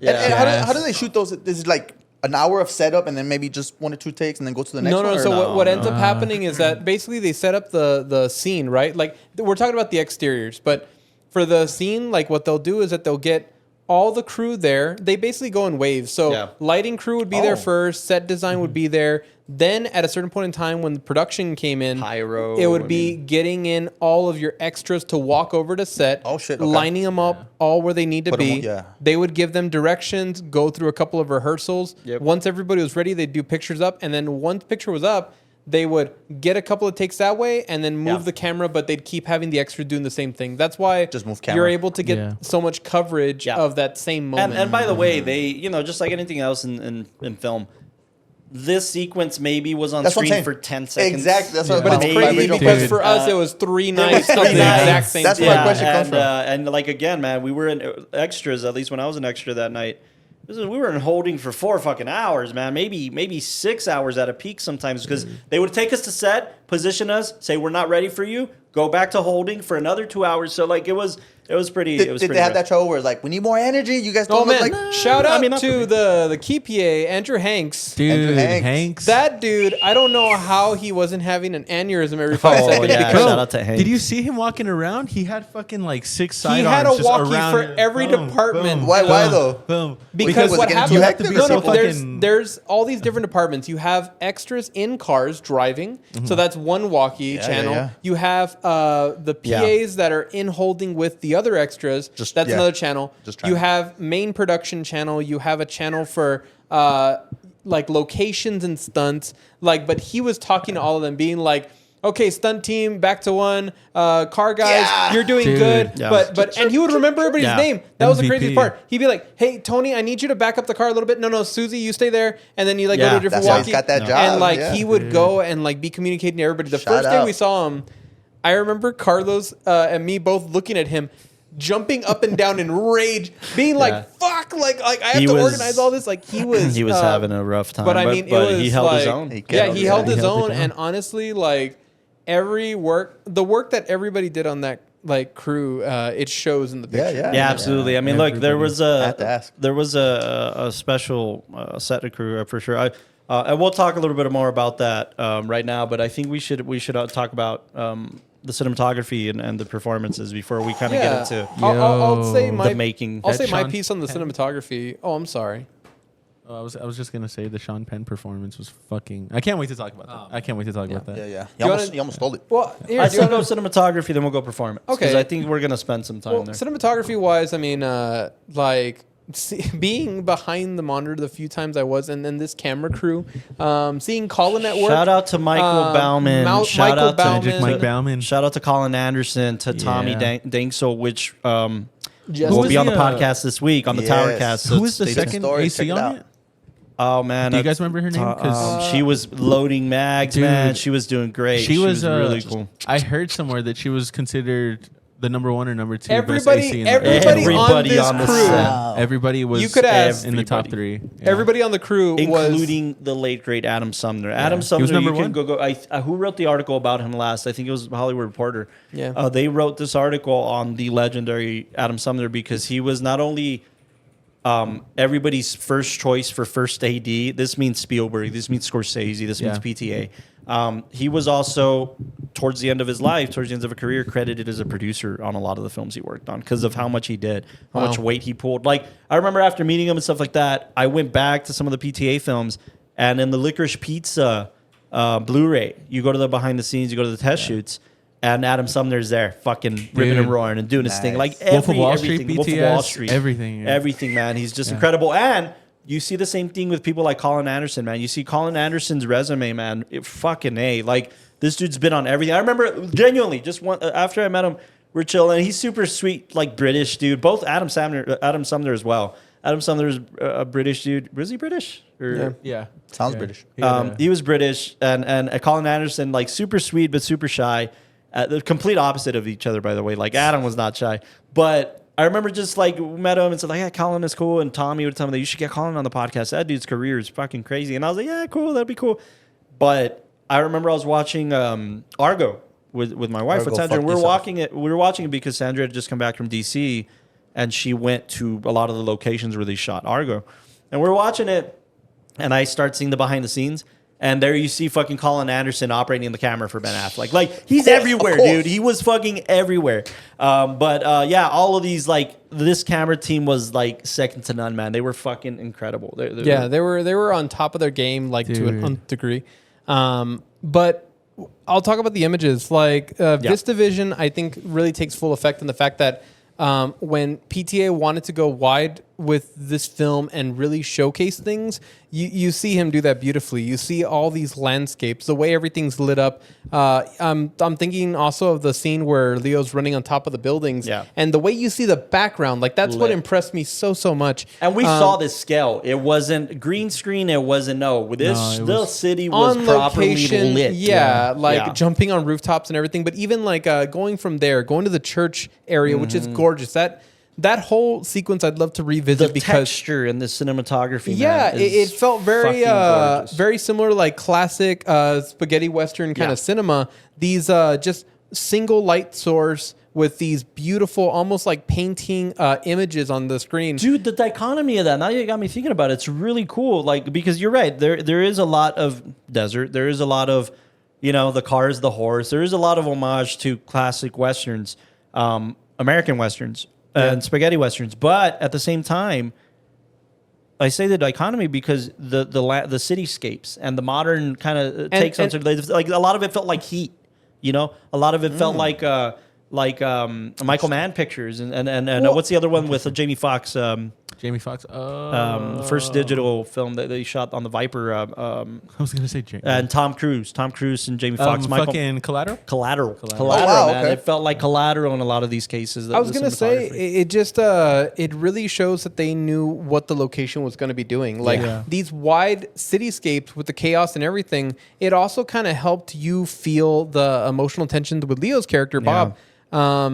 In feeling lost. Like if I had to look for somebody today and like didn't have a phone, didn't have anything other than just maybe a few little crumbs. Yeah. And then you see this whole city, you really feel that insurmountable feeling of like, I don't know what to do, but I'm the dad. I have to figure it out. I need to do something to get my daughter back. And then when you see her in the church areas and how simple it is, then that's when it goes back into it being a struggle not of society, but between two characters. Somebody who's a daughter who never met her mother and feels like her father's a deadbeat, and this guy who knows the truth, which is, I'm your father, but if I'm going to get into the Christmas Adventurers Club, I need to not be your father. But all that is really on display in the cinematography. It knew how to balance it out. What I was really surprised with is how close this film was. For them using VistaVision, for them having these big landscapes to play with, how many times did you guys see a close-up on somebody's face and it was only their face? Plenty. And that's all you could make out. With every character, they always had these moments. To me, it just felt like it wanted to always remind you, this is not a story about society. This is not a story about everything else in the world. At the end of the day, it is characters that the battle, it doesn't matter how far apart they are, the battle is inside of them. And the battle of them trying to either find their identity, find out what their truth is, be that person that they're currently not. That's what it was. Absolutely. That was super interesting. And the images have to align with that. Yeah. Like, wholeheartedly. I mean, this is why I talk a lot about like the wides, man. A lot of the landscapes in terms of I mean, sure, VistaVision, but a lot of the choices made. We talked a little bit about some of these oneers, these seemingly unimpressive oneers in There Will Be Blood, but if you pay close attention, They're really impressive. they're super effective. Yeah. They're super effective, and I think that again, another one of those toolbox things. He gets this tool of like, how am I going to use my wides to establish certain situations? There's certain situations. I mean, look, for instance, I don't know if this is official, but he paid homage to Casino in the desert scenes. You know, when the two cars are pulling up and he's going to transfer the girl. But it's totally different setting. It's different not vibes. It's not in the middle. It's right next to a wall with shade. You know, No, it's not. It's a rock. it's a big rock. Yeah, but it's not. I mean, it's the desert. I see what you're saying. Yeah. But I mean, is the wide. It starts on the wide, and he stays there while they're first interacting. You know, we don't give too much importance to who this character is going to be, and the guy ends up becoming a bit of a hero. Yeah. In his kind of small arc. I don't like that they didn't give us why. He just kind of had a change of heart. I think he just had that point where he's like, just you looking at her- You always saw his character when he was The like, I don't native do guy, kids. I yeah. don't do kids. And even exactly. I was about to and say. You know then what I the mean? other guys were That's- also kind of being racist toward the dude, calling him like all these different shit. And when he came back, the white dude with all the tattoos would even like calling him shit like, "What the fuck are you doing here, dumb fuck?" You know, like stuff like that. I think it was just Okay, I didn't catch that. he just but built up to the end. That plays into what I was saying earlier. The whole that everybody's dealing with this cognitive dissonance and disconnect, where he is a hitman. He knows how to do his job. He knows how to kill, but he also knows when killing's wrong, which is odd. You're not supposed to have that conscience if you're a good hitman. True. Like, Yeah. True. And everybody's going through this. Everybody deals with their battles where they're all kind of, you could call them hypocrites in their own rights, but they're all on both sides of the fence. And I think what's beautiful is that the story doesn't end with them staying that way. It's them deciding how they want to deal with that fence. Yeah, You know? but every character, every major and minor character is like at a crossroads in their life. Yeah. And I think it's just because they're getting older. I think like the French 75 are all going to have to decide like, hey, I'm going to serve this movement for the rest of my life. Yeah. But I think a lot about Benicio's character in that scenario because the cool, calm, collective. What is it? Sensei. Sensei, yeah. Right? Sensei St. Carlos. Yeah, I don't know. Coincidence? I think not. Wow. I don't know. Hey, man, on the test shoots, he was just Sensei. He wasn't Sensei St. Carlos on the test shoots. I'm just Oh saying. fuck! I have some call sheets. I should have brought them to show. It's Bob is just Bob. Sensei's just Sensei. okay. Lockjaw's just Lockjaw. I guess we can say it now, but I don't know if you got the rundown, Jason, when you were there, but I remember the first day getting on set, they said, hey, if there's a car coming and you see Leo, you don't call him Leo. You say, Call him Bob, you need to move out of the way. Yeah. If you see Sensei, you call him Sensei. love You that. do not call them And like Benicio. to my and- understanding, this is the first time, and like we witnessed it. Like that was crazy. this is the first time Leo, I think, went method, because it wasn't just like First time. what they're saying to the crew. Yeah, method, actual proper method. I would think, acting. but I mean, you guys saw it firsthand, I guess. Well, no. I mean, like he's obviously immersed himself in his characters For in sure, every but other film, but method, like time method. he The went. reason I say is because when he acted alongside, Diamond Day-Lewis and Gangs in New York, he's like, no, that's method. I don't do method. Like that's fucking method. But in this particular situation, I remember hearing a lot of the conversations of, this is a big scale thing. There's a lot of people surrounding him, and kind of people telling me like he's kind of what's the Flighty? word? He's flighty. he's a character. For Bob sure. is flighty. So What, if he doesn't flight? know you and you talk to him, like he's gonna leave. He's gonna like freak out. Which you would think that's the case with any actor when it's like somebody even if it's just like crew members. The rule of thumb is crew members don't even talk to him, you know? So like I get it. But I see that because he's so zoned in. And there was also rumors going around that with the minute he got to El Paso, he was dressed up as a homeless man walking around El Paso. Smart. Like those were rumors. Those were never confirmed or anything like that. Could be in character. Nobody's gonna notice him. When I was on set, the times that I saw him act, whenever they yelled "cut," he was still in character. Same. Talking to the makeup people, talking to whoever, he was still very much in character. So it'd be interesting to see, like, you know, in the tense scenes, if he's still kind of like, if he goes, I can't remember, cut. All right, cool.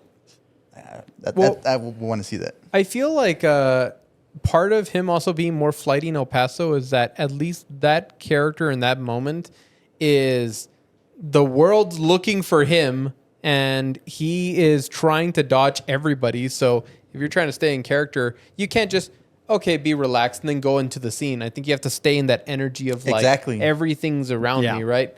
All eyes are on me. All eyes are looking for me. So I could see that. I didn't understand it as much then when we were shooting it. Right, of course. But then watching the film now, he played that so well. Yeah. The whole dude. That's what he had. There was this on the set. I was talking to my cousin who's like she's done like performance arts in fucking Chicago's institutes and like New York and stuff like that.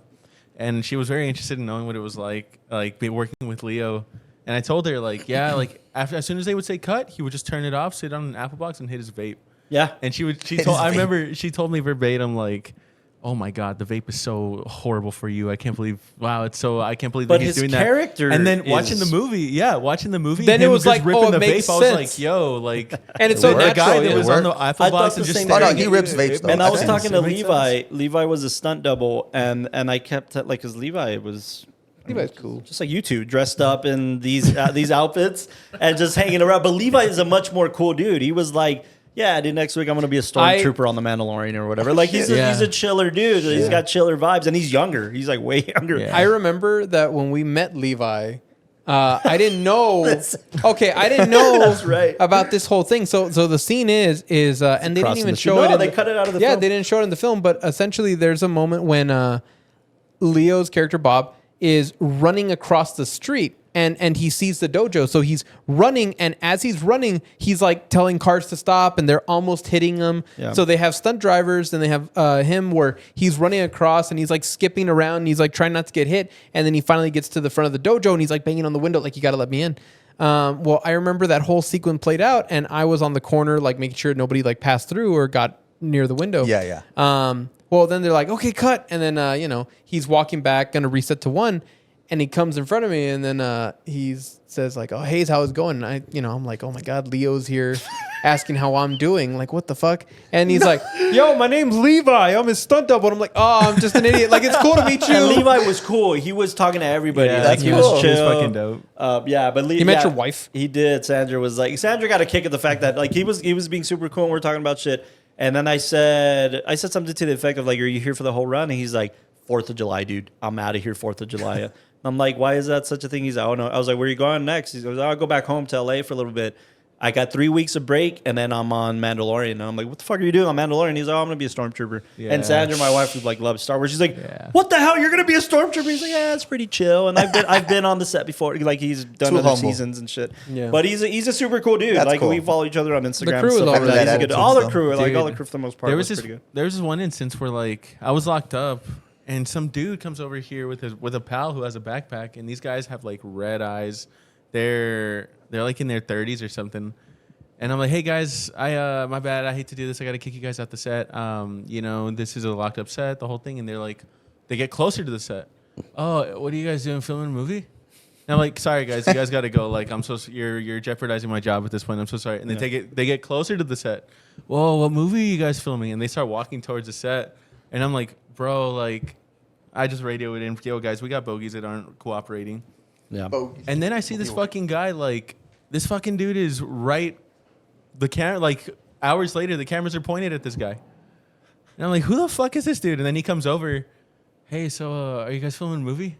He was a fucking stunt double, dude. He was like, the people on the set were really cool. Yeah, they were all just amazing people. No, they were really cool. And it's pretty specific, man, because I think a lot of these it's kind of unorthodox in a sense for a lot of these sets to be. And we talked about that, and I guess that's a kind of a good bridge into the El Paso stuff. But I do want to talk about performances.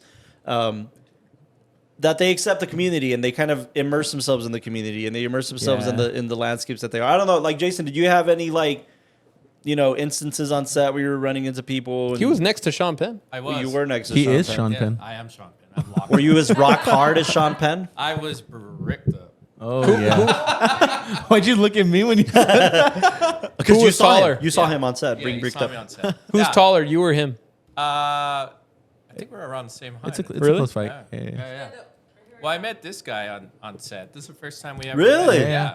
Never knew this guy a day in my life, and then afterwards, Now I dude, can't you're get rid of fucking killing me on set. I mean, I obviously it was a big set, but like the vibe is always still the same. Like everybody's cool, everybody's there to do a job, and even if you don't know someone, like you instantly either you hit it off or you don't.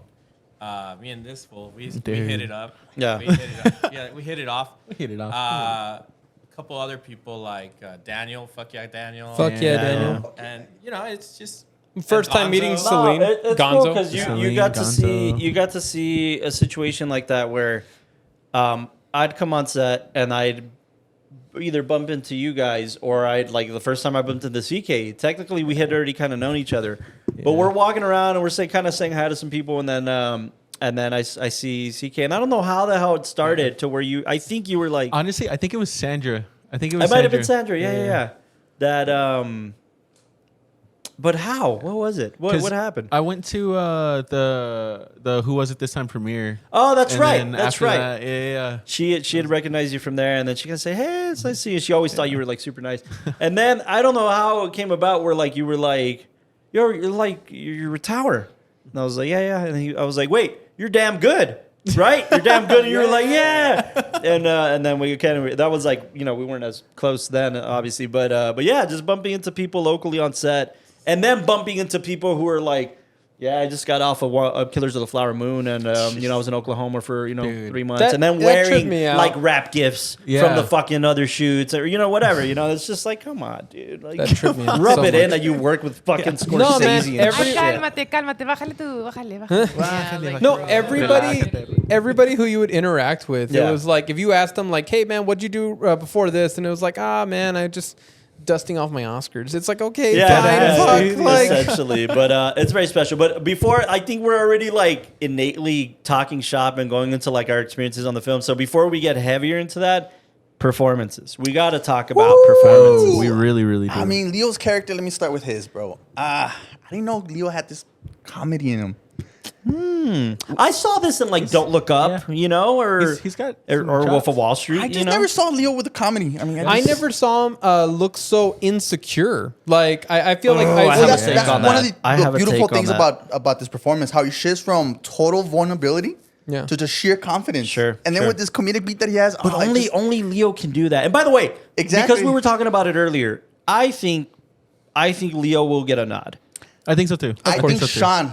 Well, Sean will, but honestly, Sean is a supporting character. This is like I a just think he heavyweight. overshined a little bit of Leo. Come on, dude. Warner Brothers has spent too much money to not campaign for Yeah. fucking Oscars for can't. Leo For and for sure. Sean Penn. I'm not a I think homosexual. if Sean's that's gonna what you- win. Yeah, Okay. yeah, because I mean, Leo, we still see kind of Leo. That's Yeah. I don't know. He's just Yeah. so good and such a pedestal that he's put everything. Like, Okay. it's hard to. Incredible performance. Yes. He was great. Hot take. Hot take. whoa, We should whoa, have whoa, a button whoa, for whoa, hot whoa, take. whoa. I couldn't Hot hear take. I'm kind of tired of seeing Leo as the loser. We've been in the Leo picking characters that are Well, losers yeah. era. Okay? Flowers And Up I to think Lemon. it That's started interesting. bridging into that with Wolf of Wall Street. And then going into like Don't Look Up, going into Once Upon a Time in Hollywood, Killers of the Oh, Flower shit, yeah. Moon. The Revenant. He's the well, Yeah, because I mean, He gets his shit starting at a rocked, like- slump and then but the embarrassing loser, man. Not an arc. I'm not talking about like character like arc. Killers where he was just a dopey like. The dopey Well, he's loser. got the diabetes. I'm tired of seeing. I guess it's just because I grew up as Leo being the knight in shining armor, the lead. You That's know, where him- I'm coming him from. being Basketball Diaries. Gatsby, fucking Gatsby, man, and being fucking Romeo from Romeo and Juliet. Not a heartthrob Gilbert thing, Grape. but yeah. I mean, here's the thing. I agree with you seeing these like loser I'm kind characters. of tired of it. Yeah, That's but fair. also, don't you feel like we're getting very earnest performances. Sure, but, compared dude, to like people who play it, and it's like almost like agree, goofy I agree. how I you agree do it. 100%. But when you see shit like I agree. like the Aviator, where he's not playing a goofy, weird motherfucker, he's a weird motherfucker. Don't get me wrong, Howard Hughes is a weird motherfucker, but he's not. He's playing a leading man. He is a leading man playing a character that requires that type of presence. These characters, sure, they require this type of presence, but you really start to see. I don't know. I think one battle after another is a little different because he redeems himself, right? There is a bit of redemption in this character. Yeah. Especially the arc of him being a loser to his wife, or to his girlfriend, I mean, to Tiana Taylor's character. She straight up told him, like, you're fucking weak, man. Like, I don't want to be that, da, da, da, da. So there is an arc. Don't get me wrong. It's a very justified arc. I'm just like, when are we going to get Leo in Blood Diamond again? When are we going to get Leo fucking tearing some shit up and like, because emotionally, I think this character is required of that. Don't get me wrong. Even the daughter kind of steps all over him at a point. Yeah. But I think I want to see more of this leading man that we know Leo can be. But because if he explores these situations, similar to like a Sean Penn, because Sean Penn, I mean, when have you ever really seen him this vulnerable, other than like maybe Milk? Dude, I was gonna say, Yeah. I wasn't expecting Sean Penn to have such like a pussy element to him. Right. It was kind of cool to Right. enjoy. Like, But in stride, like in very small portions, Yeah. almost, right? Not in like Yeah. a full shitty pussy ass character, and that's kind of what we're getting out of Bob in a sense, right? And again, it's required for this film. It's required for this Exactly. character. It's completely justified. I just, as a Leo fan, like I told you guys, like back, Jonah Hill stole my fucking thunder when I said Leo's my favorite actor and Scorsese's my favorite director, because he would say that all the time. If coming from a real Leo fan, man, and growing up on his films, it's kind of like I miss strong Leo. I miss, I'm glad you said that you're a Leo fan, because a lot of people nowadays, they're like, nah, like fuck Leo. He's just an actor. Gen That guy, Z, that's all I think Gen that Z, he's the bro. fucking greatest talent in this earth. Yeah, as far as of our acting. generation at least. Yeah. I mean, look, I think what's interesting about this, and we'll keep getting into like Benicio and Sean, but I and Tiana, and Chase. But I do want to talk a little bit about like there's this thing right now going on, right, where Ed Sheeran has been promoting a new album and shit like that, and he's talking about like I thought it was interesting. They asked him about like you're this far in your career, you're on your fucking whatever 8th album, and like how are you feeling about the newer talent that's coming into play? And he says something to the effect of like I learned a lesson very early in my career, and this lesson was taught to me by John Mayer. John Mayer came to one of my shows early on in my career, came backstage, said hi, we talked, we shot the shit, and in that conversation he said, "Hey, you're not asking me for my advice, man, but the only advice I have to give you in this game is the new guy's always going to be around. Like, the new guy's always coming." Oh, dude, that hits so deep. He's like, and John Mayer at the time was John Mayer, so he's like, I'm passing you the torch. I'm aware that you're the next guy. And I'm not telling you this to like, I'm coming after you or like, yo, watch your back. I'm telling you this like, I respect it. I'm glad to pass the torch over to you, but it's going to happen to you one day. So you better be fucking prepared. Always listen to the new generation. Yeah. And figure out what they're trying to say too, and maybe help guide them on what you think, the shit you went through. And I think Leo is at this point in his career. He's a 50-year-old fucking actor. When we have the Timothy Chalamets, when we have these new dudes tearing it up, Austin Butler. he's not trying to. He's just exploring his own path and not trying to overshadow anybody else's. Yeah. Him and Timothy were both in like Don't Look Up, for instance. And you didn't see a Leo. So you think Leo probably is just trying to get away from that stigma, or I think Leo's just making choices of more interesting characters. I was gonna go with that, but I feel like when Leo gets into Don't that Look role, Up into kinda that killed it. age, like I feel like once he gets into that point where he's playing like older characters, like white-haired, fucking slump, wrinkled face characters, That's where he's gonna pop. Fucking blow. I up. agree. Like, those performances agree. are going to be So right now fucking is- phenomenal. I now wholeheartedly 'cause- agree. I think right now yeah. he's just exploring. I think Leo right now is in the weird spot of still being I'm agreeing. blonde-haired, shiny like Gatsby Leo, and like he's getting older. Like think of Getting closer gosh, what's his name? Wolverine. Hugh Jackman. Hugh Jackman. Yeah. When he hit Logan, Yeah. that's Yeah. where he hit, I think, his stride. He's just playing playing that. Wolverine over and he's doing The Greatest Showman and doing musicals, doing all these great things. But Kinda hard Logan, pop. dude, Yeah. fuck. Like that's where he hit his stride. I agree. I think when Leo gets to these more mature kind of pieces, think about it this Hope so. way: I hope the last so. thing we saw him in was Killers of the Flower Moon. He's still with Bob. Bob is still Bob. Bob is still king. You know what I mean? But- and he has to respect that dynamic too. But he's still the younger guy. He's still the dude who's like next to the older Bob De Niro. that world still exists. And I think when Leo becomes the Bob generation, and you have Ooh, that is, yeah. you have The the Chalamets coming up. Chalamet's. and Well, all those Chalamet's guys. kind of like down here, but the Palmascals and the Palmascal, and then you have the Kaluyas Chalamet's. and- So when he's Bob, like, I think that's really is where he's gonna hit his That's gonna stride. be- Oh fuck! Because dude, like, imagine you have years and years and years and years and years and experience of Yeah, he's leading been acting man. since he was a little kid, man. And then and he's been a lead since he was a kid. Yeah. And then you turn that into like the supporting. You know exactly how to tell that character. And you know what you're able trajectory. to- The only way to keep a trajectory so fresh is by doing what Leo's doing. Think of like Mark Wahlberg. Mark Wahlberg ain't doing shit anymore, man. They both started at the same time. They were both in the basketball diaries. He's doing these weird Netflix things that just well, don't hit. he's also very religious now, but Yeah. he's like super Catholic. But he's not doing shit, man. He's doing like the same shit over and No, I over hear what and you're saying over about and Leo, over but you again. don't think he's already kind of pushing the line? Of 'Cause what? We're already talking about it. What kind of line? Like Like he's taking these roles where he's just playing the dumb No, part. I But think look I who think you he's can either taking age them him with. up or you can Yeah. young him down. But we're talking about once he accepts the age up. And No, that's for it. sure, for no, sure. no. But the choices are still, I think, very justified because who is he taking them with? Scorsese, And PTA, PTA. Adam Adam McKay. McKay, I mean, yeah. like these. He knows. Like that's the cool thing about Leo. I think ever since Cameron, ever since Titanic, and Up, maybe even ever since Gangs of New York, he knew like I need to work with good directors. Yeah. I'm only Yeah. gonna survive in this fucking game if I work with great directors. Yeah. And he's been maintaining that position. I mean, I'm just saying the conversation he already makes a started. film once every 3 years, but when he does, No, he yeah. knows he's I doing mean, it with. For me, I'm a big fan. It's just, I think the conversation already started where. Now- Is he picking the right roles? Now, Benicio del Toro. I think Oh, Benicio del yeah. Toro is going to be the, I don't want to call him the upset, but the unexpected supporting character Oscar. Honestly, I agree. Sean I agree. Penn. Sean Penn is the expected. Sean Penn is gonna win for sure. Wait, but Benicio del Toro, Benicio? dude, I that love this character character. that character was the heart of the film, man. Yeah. Between him and Regina Hall. I mean, Regina Hall. We're talking about characters. I don't see him as a character in that. I see him being Benicio playing a character, not the character. You playing. don't see like He's Sensei? good. He's good. I'm Dude, just saying and then from an what's actor's more is perspective, like he's good. it's also very cool because he's like, I mean, I don't know if this was super official, I but think a character is he- Sean Penn. I'm not seeing Sean Penn. I'm not seeing which I is Am fine Sam. I'm not because, seeing Milk. dude, that's the best thing he's done in 20 years. Like it's, Oh, yeah, it's totally 100%, fine. 100%. I think the last good thing I saw him in was Milk. I loved Milk, and that's a Gus Van Sant picture too. So there's other elements, but Benicio del Toro, man, like He's good. He's the zen of this film. Dude. He's the heart of this film. Like without him, there's no levity. There's lightness. Don't get me wrong. There's certain elements of lightness, but between him and Regina Hall, man, there's no they. Regina Hall, where did she come from? She was lost. Bro, Hell yeah, I scary love her, I love movie, her. Regina Hall. Yeah, Like that's she what I'm was saying. incredible. in That's- it. But I do think Scary movie. that Benicio del Toro, similarly, his choices the past few years haven't been amazing. And I think, Sicario had a bit to do with that. He started getting typecast. He starts getting into these weird roles. Before Sicario, man, he was in PTA films. You know what I mean? Like he was in Inherent Vice. So like he was doing interesting roles. Wolfman, he did. Yeah. Did he also?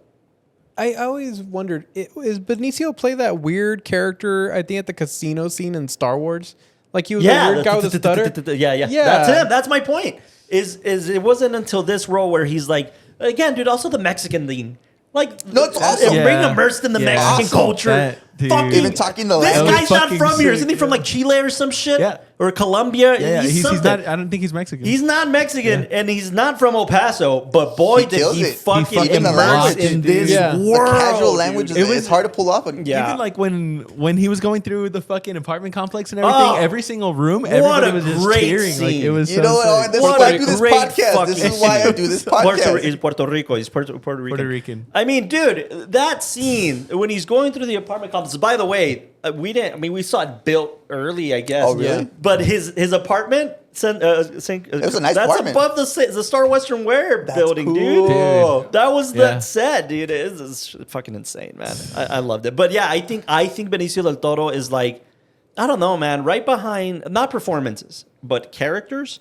I think he's like probably my second favorite character in this film. Wow. I really love the character. Yeah. Not the performances. Sean Penn is still boss. I man, but love it's- Sean Penn's character because he's the one that let me down. What do you mean? What do you mean he let you Are you down? are you No, 'cause- masochistic? No. He's the perfect villain. I love because he always asks me like, "What's the complexity of this character?" It's like Yeah. he's the perfect villain because he's not one sided, right? He also, he loves. He's got a heart. Yeah, He he's got may a or may heart. not love this woman and the kid. He at first glance you think he wants to meet her. He wants to get to know this kid. Yeah. The whole like we don't know like. His But what do you mean he demean- let you down? He broke your heart in the I turn? thought he was, or- yeah, no, when he drops her off with that whole Martin Scorsese. Oh, no, but- casino scene. Like when he trades her. When he with, trades her. No, but I think that's every character has two battles that they're fighting, and that's his because as much as he wants to be in this Christmas Adventures Club, like Club. because to And you him that's the pinnacle of like society. Yeah. Like they even describe Absurdity. it like, Oh, wow. oh, when you're in this club, there's people who like make the rules, and then there's some people who are just superior. And he's like, if you're in this, it's because you are just a far superior man than anybody else you will ever Yeah. meet. And the thing is that he wants to be that so bad, and he's probably the vision. He's the image of the hyper masculine. Yeah. I will do His hunger for anything to be power. the best of the Dude. best. But then deals Let's with talk- like this girl where like the whole time he's sitting across from her, he's like, "Do That's I want?" why. That's why. That's his challenge. His challenge is like, do I want to be the best man ever, or do I want to be a father? And that's- he's and struggling that's the weird thing. During that whole time where she's sitting in there waiting for the whole DNA, he's struggling. Yeah. Because he knows what he has to do, but he's also like, you could have By the way, more makeup. in terms of those those things, Such right? a good character. These Those little mannerisms, ticks, these yeah. ticks. Oh man, Dude. Jeez. And me, I like to like The fill walk, I like you know, to fill in the the fucking blank, walk. and it's Dude, kind. even when he came into the fucking church, he doesn't do like a little curve. This man literally walks. He's linear. Stops, goes, and Yep, then walks, linear. and you're like, And what the obviously, fuck it looks is like up he's with walking this with dude? like he got something up his ass. He right? does. Yeah. He might. But I love that. He I love might. it. I mean, yeah. But no. But you know what? I mean, let's That's a talk about the character. That's a elephant in the room. Yeah. You're a great character.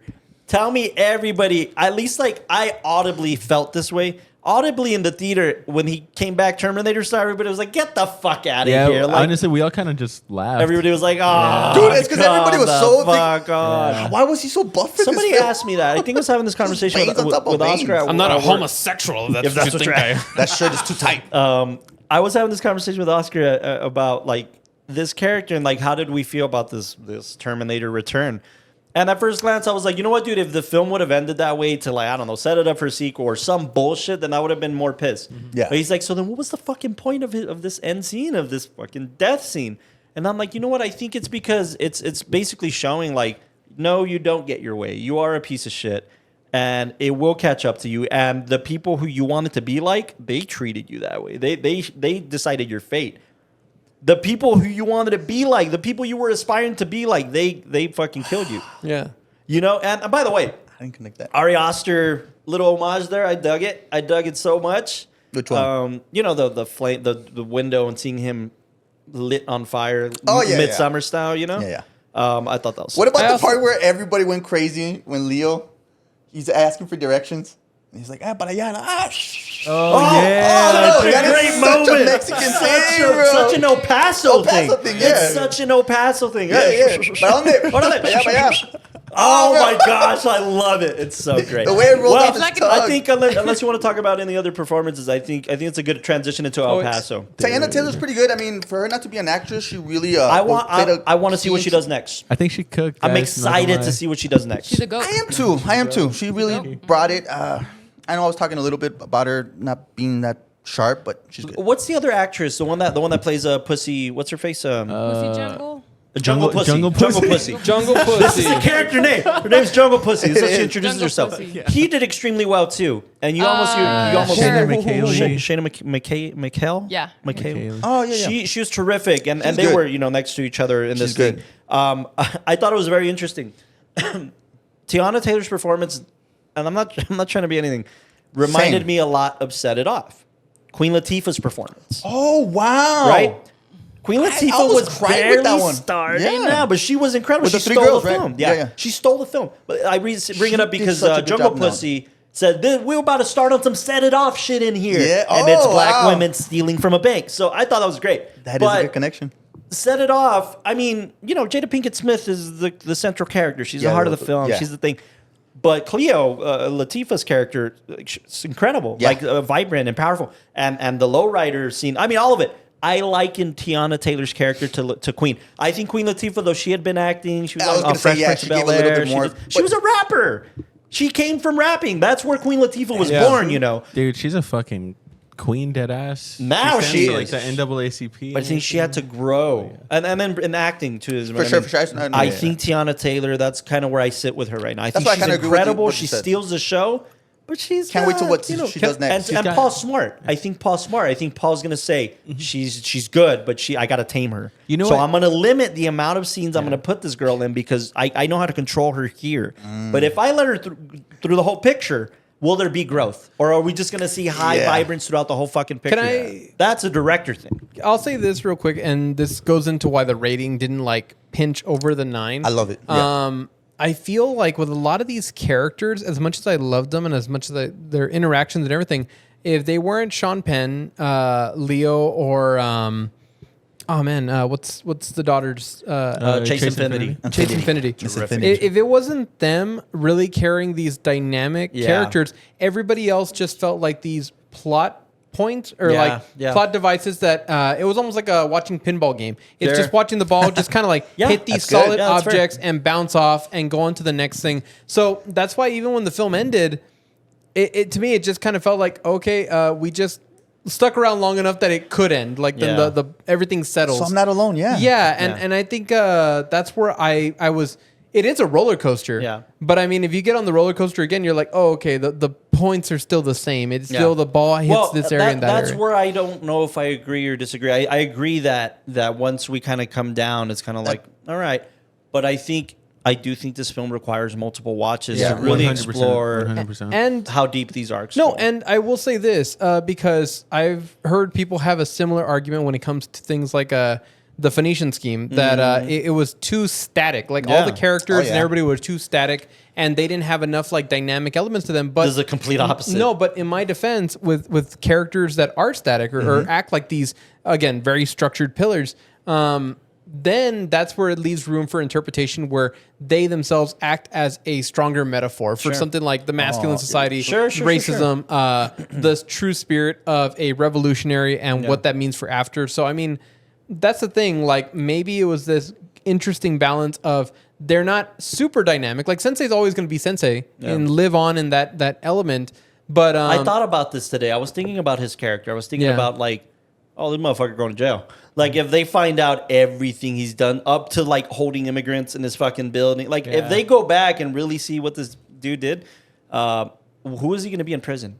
Who is Sensei in prison? Will he be a Zen character? Will he be a martial art teacher? Will he be like? I thought about what is his next life. Yeah. What is Sensei's next life? And that's pretty strong, man. Like when you're curious, the minute a film ends, is like, where do they go from here? I mean, even the whole metaphor of like why, like of all the professions he could have been, he teaches karate, but the whole art of karate is self-defense. Right. Meaning that him as a character is built around the idea of defending yourself in all situations. Yeah. You know, it doesn't matter Yeah. like what you're going through, and that's what he would train not only the kids but like other people in society. What I kept asking myself was obviously what I thought was special about then, now and then, essentially is the French 75 and their support system. Yeah.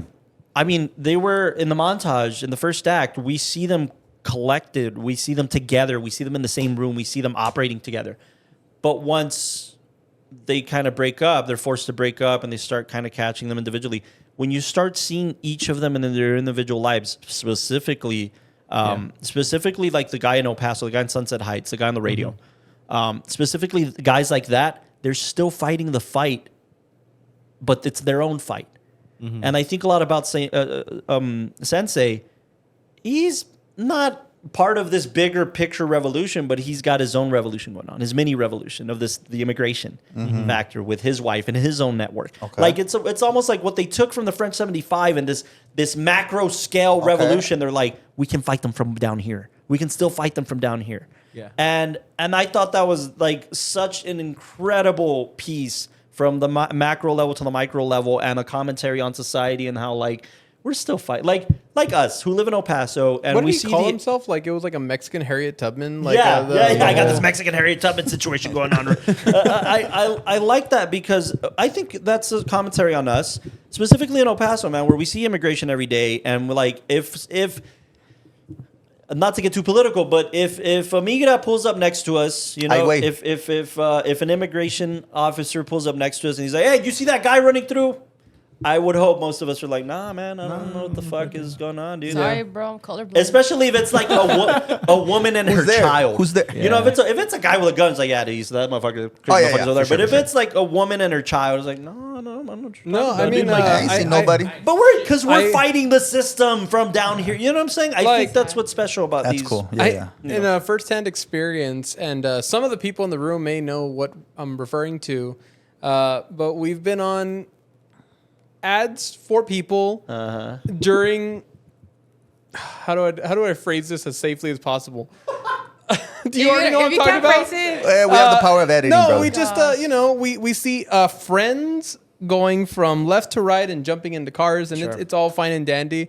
And I remember a lot of the people from the shoot being like, "Did you guys see that? Isn't that crazy?" And we're like, I've had a lot of those. Dude, Yeah. cool, chilling. Yeah. No, Are you man. talking about 375? Yeah.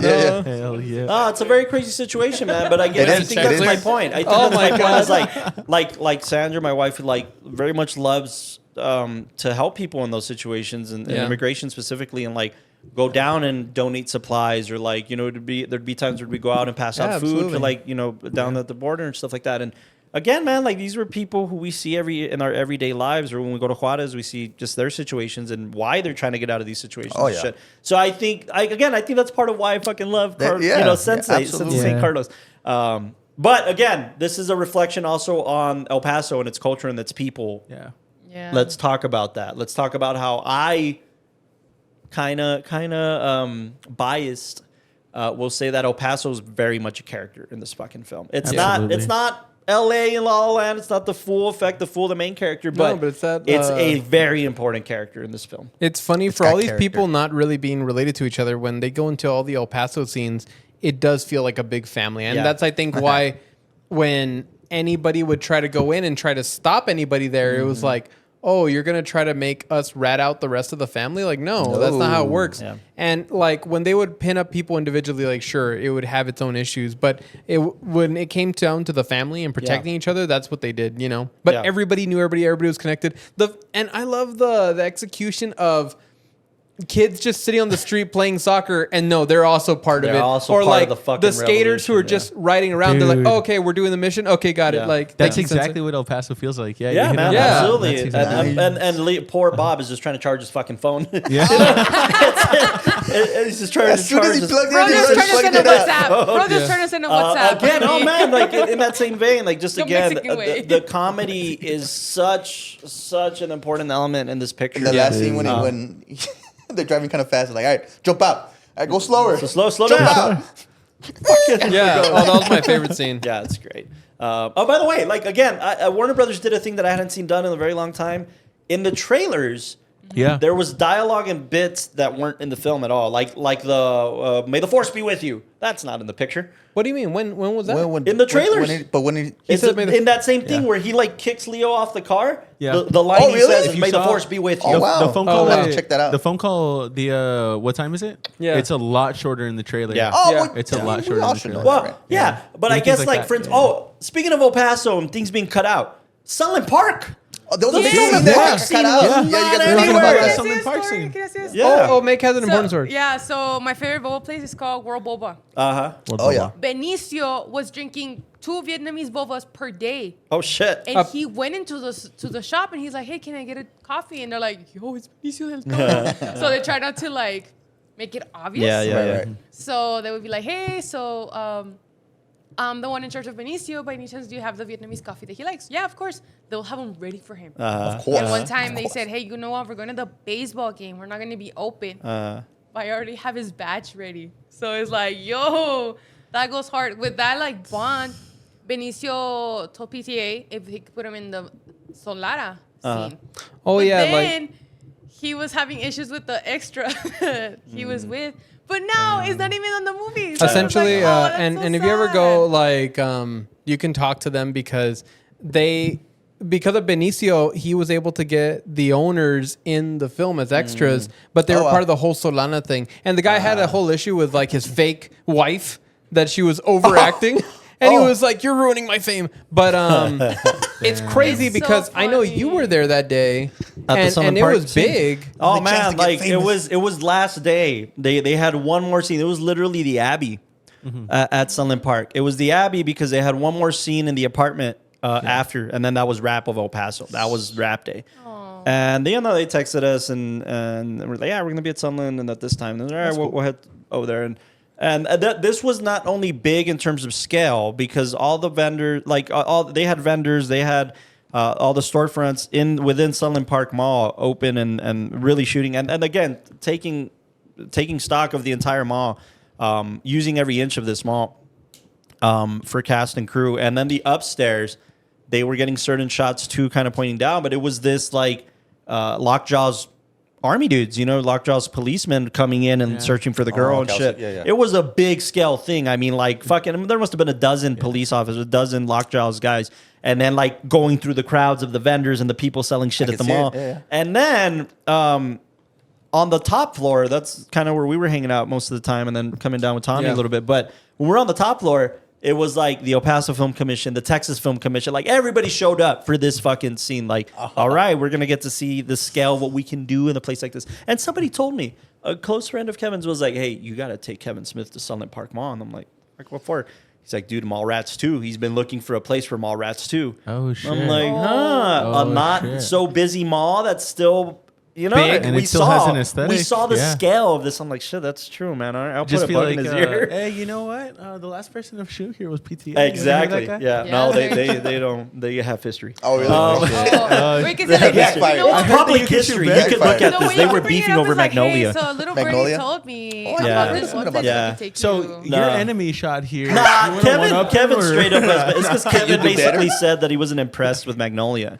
And PTA was like, fuck you, or whatever, they kind of were Go beefing. back to being and then Silent Bob. Kevin Smith was like, because, PTA was still kind of fairly new in his trajectory. So he said, I'm excited. I loved Boogie Nights. I'm excited for whatever's next from this guy. Yeah. He kind of just left it at that, but everybody's pitting these two against each other. Anyways, I agree with my him. point was we got to see the scale of what we can do in the mall, for instance, of filming in El Paso and Yeah. shit like that. And Colin was on the fucking steady cam, and then he was on the dolly, and it was big, it was huge. Nice. And I go down to the first floor, and I'm with Tommy and with Bauman, and we're and Colin and Paul are fucking working. Dude. Those two were working. And Sarah's running around, and they also have one of the storefronts was crafty and fucking home. It was huge, dude. It was a huge cool. thing. That's so cool. Not in the film. That's crazy. Do you think we're gonna have an extended cut? Yes, I think we'll have an well, extended no, I don't know for sure. because here's the Oh, thing. Let's talk about that a little bit. PTA's, I think he I cut don't 9 minutes. think we will have an extended cut because PTA is a very decisive director. He has the pull with studios like Warner Brothers that he's going to say, I don't have a director's cut exists because studios would take control of the film. Yeah. When you have a guy like PTA, it's their film. I do think They have final cut. they'll definitely be the deleted scenes Yes, and all that. absolutely. If you buy the Blu-ray, I'm pretty sure a lot was cut. Yeah. But Yeah. I also I mean, it's a 2 hour and 53-minute film, man. I Dude, mean, and I know it's, that some kids from Austin who were PAs that were featured in the credits and all that. They were telling me that they just got lucky, and he did a test screening in Austin for the film. But they watched I think an this hour was 40. a test screening months An ago. hour I 40? remember this. They did. I think it was an hour 45. Yeah. Like Half they the did a movie. super short cut, Super lean. And he's like, "Oh, it's a great film," but I've heard that people have gotten a over 3 hour cut. Yeah. So this There's- seems like probably the formula he liked. There's so much about this film that is either known up front or is not known up front. I'll talk about this, and then I don't know how long we've been going for, but I do want to tell We're about to hit 2 hours. Yeah. tell our little El Oh. Paso story before we wrap. Damn. But Johnny Greenwood, Johnny Greenwood's Greenwood. music Johnny The music, Greenwood. man. in this fucking film. For all of man. you guys who don't know, Johnny Greenwood is a composer of this one. Yeah. But he also works with phenomenal artists. Like, if you guys have heard Blonde from Frank Ocean, he produced a lot of those songs. He's a I great believe- producer, but he yeah. was in Where's the Radiohead. other That's album? where he came from. Him and Tom York. That's how PTA. PTA's been working Yeah. with Greenwood and with Tom. If you guys haven't seen Anima, on Netflix, fucking Gorgeous. incredible Directed short by film. PTA? But it's a Radiohead basically kind of Music video, Dude, extended It's a- 20-minute music video. Oh, whoa. But it's like 20 minutes. But but Johnny Greenwood it comes from that world, comes from producing, comes from the music world, but has been PTA's steady composer for 5 pictures at least. Yeah, Johnny Greenwood's music is incredible in this, man. And I only bring them up because they're starting to do more junkets and shit, and they were talking about that. It's that guy that just did the Eddington. He's the dude with glasses. He's a really good something McCarthy, I think. He's a really good interviewer, man. Like he's starting to pick up steam. Oh, the curly hair? No, he's like a blonde dude with glasses, like really small glasses. I know who you're talking about. I just don't know his name. Yeah, I forget. He was like doing here for Eddington as well and interviewing people. Anyways, Anyways, think of his show or of his. he asks them like, "Hey, with a score like Johnny Greenwood's," he asks Leo and Benicio, like, as an actor, how aware are you in terms of what the I love emotional that question. beats Yeah. of That's music a is great going to do question. to your performance? Exactly. And Leo's like, "That's a great fucking question, is. man." And he starts talking about, he's like, "Here's the thing: we had we had the pleasure of having 4 or 5 tracks, not on set, but in the dailies. Paul would just play the score in the loop, like the 4 or 5 tracks that we did have during the dailies. Jeez. So we got informed That's cool. of what the score may or may not kind of." And so you you know, for the next so day, Leo's like, yeah. "Hey, yeah, this beat is kind of these are the vibes for That the is track, so so cool. maybe I need to do this." Yeah, and again, PTA absolutely. is such an unorthodox filmmaker that he's gonna. I do this all the time. I make my composer write music ahead of time, or at least start kind of planning from the script development I process. mean, You know, yeah. Just give a and I vibe. think to bring that onto the table is super like again unorthodox, but Yeah, it's really unique. really informative. Yeah. So yeah, Johnny Greenwood's score is fucking incredible. Johnny about Greenwood, dude. this. If you've made it this far. 2 hours. There's so much to talk about, but I do want to tell this story because we've been kind of holding on to this story for a long time, for years, and quite literally almost 2 years. And again, it just means so much to us, and it means and they know, the filmmakers know how much it's meant to us that this film came to El Paso. First of all, even if we never got to be as close as we were, just the fact that a film of this scale, of this originality, of this like cinematic value Who'da thought? came to film in El Paso And came to love El Paso. and came to love El Paso. Yeah. That's So just much the so icing that on the the film, cake, because bro. we were for a long time throwing back and forth. Is it going to be El Paso? Because from what we knew, it was like they're in Northern California. That's where we're going to start shooting the film. They're going from Humboldt County to Sacramento to El Paso. So we're like, oh, they're just going to, it's El Paso for California. Yeah, they're gonna do like do a lot of like B unit stuff. Yeah. Like get a couple of like exteriors, Yeah. and then cut to studio, whatever. When I tell you, and if you again go watch the picture or tell us what you think if you saw it, but when I tell you that the West Star building, frames of UTEP, The yellow door. the yeah. yellow yellow door, Meg screamed out in the theater, "Hey, look, it's Paisano, Paisano, Yeah. El Paso Paisano. Look Street. at where the homies at, Yo, bro. El Paso the Street. trolleys. The streetcar. Dude, Oh, I yeah. loved it because The Austin streetcar. was sitting next to me. He's like, "We did it Yeah, first. yeah. We did it first, bro." And you but- did. But I think that there's so much. Sunset Heights plays a very Sunset prominent character. Heights. Sunset Grocery. The car Yeah. speeds in front of Sunset Grocery. I mean, Murals from downtown, the fucking signs, yeah, like the electric West Star City, building. I mean, everything. everything, Dude, everything. it's like our little, what's it? Like our little staples. Yeah, you get Yeah. yeah, Oh, yeah. absolutely. The I mean, the charms of El rooftops Paso. that they're It was jumping all- on. it By felt the like way, a- that tree one wasn't here. I don't think that tree one was here. Where Oh, he when he fell on the fell? fucking tree.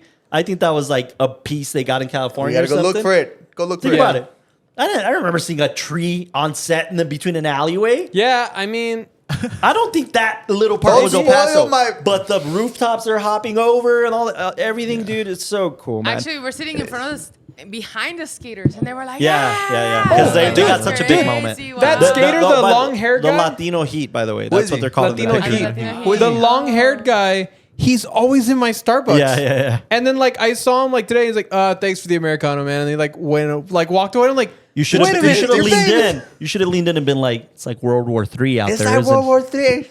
But anyways, we'll tell this quick story.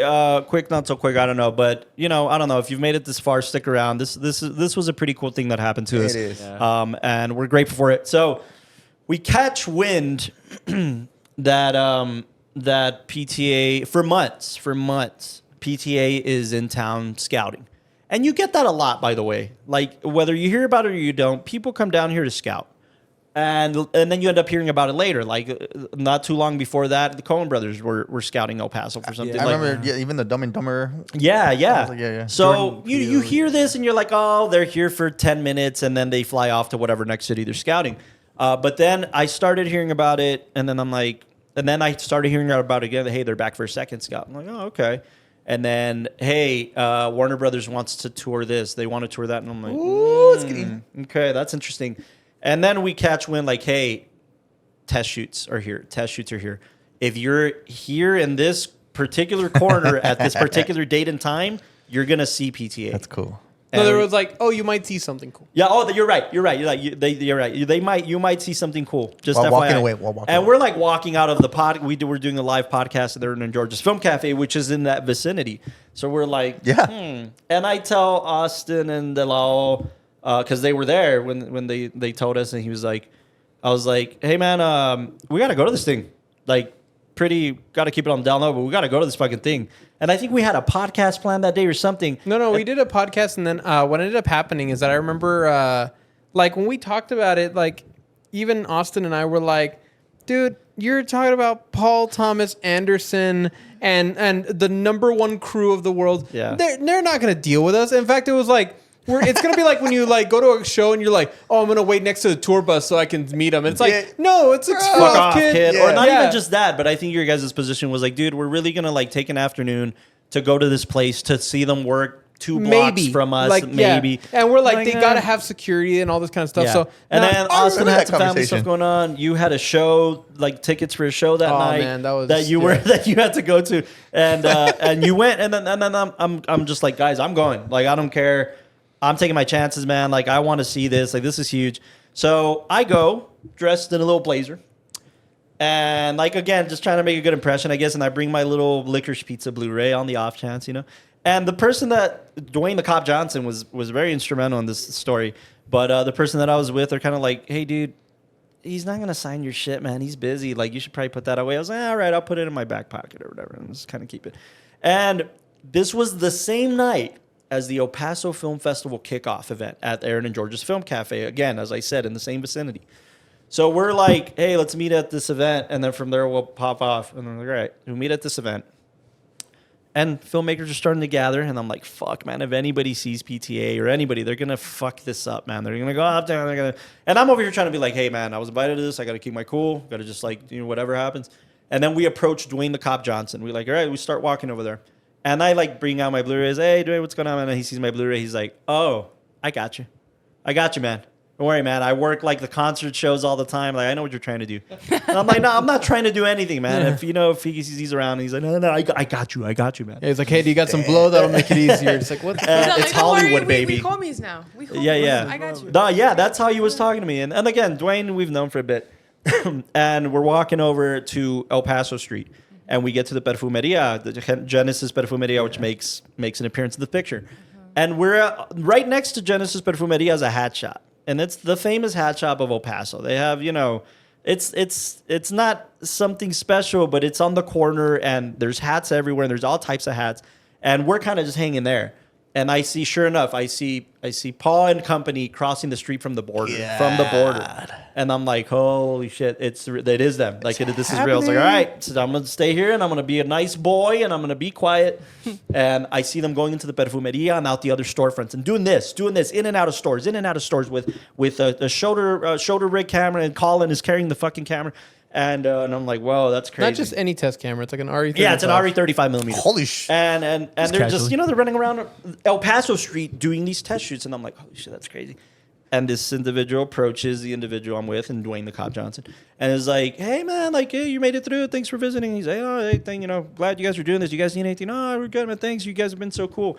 And he says, hey, man, I just want to introduce you to Carlos really quick if you have a minute. Carlos is a great filmmaker, and he's such a pillar of, like, the El Paso film community. And, Hell yeah. And, like, I just, you know, again, just wanted you guys to meet, and you really, you know, really cool. And I'm like, Talk to you. Hell yeah. Paul, I'm like a big fan, man. I really appreciate you guys checking out our city. And, you know, I said I've been having development meetings and pitch meetings with studios, and I keep telling them just how much El Paso is like this big backlot that needs to be explored. And so thank you. And he's like, do me a favor. Stop telling people that till I finish my film. And I'm like, you got it, man. And he's like, no, he's like, it's incredible. Everywhere I point my camera, I see something incredible. I love it. I love it here. Like, we love it. And again, this was at the time where they're doing test shoots. They may not shoot in El Paso. They're just scouting. So Yeah. we're trying. We got to make a good impression. So I was like, hey. Well, then again, they were reloading the mag. VistaVision mags are hard to reload. They're not. They don't take 10 seconds. It takes a bit to reload these mags. And they were testing out some stuff. They were still on the 35 millimeter, but they were taking their time. So he had some time to talk to me, and he sees my, Blu-ray, and he's like, so what do you got there? I was like, man, I didn't, I don't want to impose. If you could, I'd love for you to sign. He called it out. That's cool. And I said, it's my favorite picture of yours, man. I love Licorice Pizza. I think it's an incredible film, and it's so I value it a lot. I think it's incredible. And he's like, I appreciate that, man. And he sees my Blu-ray. He's like, I see what you got. I should have brought it. I don't know why I didn't bring it. He's like, I see what you got. You got the special edition poster. I'm like, yeah. He's like, yeah, let me see it. And he takes out the poster. And he's like, yeah. We were talking about it. He's talking to me about it. And then he's like, I'll sign it, man. He signs the poster. So cool. And then he's like, the poster's black, by the way. It's black with like Alana's white face and you know what I mean? So there's there's a lot of contrast. So he's like, this is too dark, Carlos. Can I sign it somewhere? I was like, you sign it wherever you want, dude. Like here. So he takes out the slip from the Blu-ray and he signs the slip. So I have him signed on the poster and I have him signed on the slip of the Blu-ray. But why didn't you take your shirt off? My shirt was already off. I would have cried. But I was like, dude, thank you so much. Once that happened, he was like, you want a picture, man? I was like, dude. What? And Dwayne the Cop Johnson was ready with my phone. He knew it. When I approached Paul, when did you pull this out of my pants? Exactly. When I approached Paul, I don't even Dwayne taps me. He's like, give me your phone. Give me your phone. I'm like, oh, here, dude. Thanks. So Dwayne the Cop Shout out to Johnson's this like guy. already ready with my phone. the cop, dude. And wait, and he's taking pictures while we're talking. So I have those pictures. I'll see if I post them or whatever. But he's taking pictures of us talking. And as we're talking, he's like, hey, so you want to do a picture? I was like, hey, we really appreciate it. Yeah, that'd be great. So we're about to post for the picture. He's like, wait, we got to do this right. And he takes something out of his pocket. And he's like, I got to do this for El Paso, man. And I'm like, okay. So he takes out a bucket hat that I assume he bought at this corner hat shop. Right. And he sees bucket hats everywhere. So I think Paul Thomas Anderson in his head is like, bucket hats are an El Paso thing. I gotta do my El Paso bit. And I'm like, okay, man. And he puts on his fucking bucket hat. Trust me, I have pictures without the bucket hat and with, like when we're talking. He puts on the bucket hat and he's like, gotta do for El Paso. And I'm like, no one out pizzas the I hut. didn't have the heart to tell him, like, Ain't nobody rocking I don't that. know what bucket hats do for El Paso, Paul, but I'll take it. And we take, and he poses for the picture. And then, thank you, man. I guess, again, I really appreciate it. I said, hey, man, I don't want to be in the way. It's really nice meeting you. Thank you for checking out the city. Like, Nice. I'll just be here in the background, man. If you don't mind, I'm just a fly on the wall. Perfect. Thing So to hang say. out, dude. It's all good. He's like, we're about to go here. Just hang out and it'll be fine. I said, no worries. And I'm like, I appreciate it. So we get to, they're doing a little more test shots. And then we get to this alleyway. And we're just sitting, waiting around for this alleyway. And I finally, on the way to the alleyway, I meet Mike Bauman. I'm introduced to Mike Bauman, the DP. And I tell Wade, I was like, oh, God, I was so embarrassed. It was so embarrassing. Now, this is where I did get embarrassed. God damn it. I approached, no, they introduced me. Hey, this is Mike Bauman. And you were like, they didn't introduce me to him like, this is the DP of the film. Oh, this is Mike Bauman. He's on the crew and la-da-da. Hey, man, what's going on? And if you see Mike Bauman, if you know Michael Head from Dude, he looks and sounds exactly like Michael Head. They could be twins. Yeah. Like, he acts like Michael Head. He just curses a lot more. But Bauman was For all we know. like he's just a super like a nonchalant dude, but he's kind of like, yeah, man, it's just like when I'm doing. He's bald and he's got glasses and the whole thing. And I'm like, who, man? Like, yeah, I'm glad you guys are doing this. Like, I was like, hey, what do you do, man? Like, what are you doing here? He's like, oh, I'm the DP. I'm like, oh shit, dude. I thought I was talking to a grip or something, dude. Like, my bad. I was like, wait. That means you DP'd Licorice Pizza. He's like, yeah. I was like, well, then you got to sign this shit too, dude, because Paul just signed it. He's like, Did he? all right, cool. Yeah, he signed it. Oh, wow. So I got So you got Bauman's the DP autograph and on the Blu-ray He too. collected them like the Infinity Stones. Yeah, bro. Dead ass, you know, dude. should have made Tommy sign it. But Yeah. so again, I was like, well, nice cool. to meet you, man. And then we go to this alleyway and we're chilling in this alleyway, and they have this blue, what was it, like a Camaro, like an old '80s Camaro, Yeah. this blue Camaro. wow. And everybody, I'm like, what are they doing? And somebody told me, oh, it's the picture car. Like they're doing test shots for this picture car. Remember, in the using film, that it was car? red. It was Sensei's car. Yeah. It was wasn't Sensei, even- but it was this blue old school Camaro. And But it did come back later on Where? with Bob when he got it at the end of the film, remember? oh yeah, no, but it that's wasn't the same car. That's not the you Honda. don't think so? No, it definitely wasn't. Because this one was longer. It was a Camaro. Like it was Oh, 80s Camaro. Excuse me, making it sound like it's a muscle car or something. This one was just like a little. It was like an 80s muscle car. Okay, no, the one he was. No, eventually they ended up. But my point is, Yeah. this was the picture car for the test shoots. Yeah. So we're chilling, and I'm wondering why we're kind of just all sitting around, because Paul comes in and Bauman and Sarah, the producer, everybody starts coming into this alleyway, and then a couple another older couple I didn't recognize, and they weren't part of the crew. And I'm talking to the person I'm with, and we're just chilling, and I'm like, what's going on? They're like, oh, they're waiting for the sun to go down, so we're just gonna chill here. All right. Okay, cool. I guess we'll just hang out. Let's stay out of the way. Come over here. Yeah. So we kind of were having on conversation, and I see Paul going from like little group to little group. He's just hopping around, talking to people.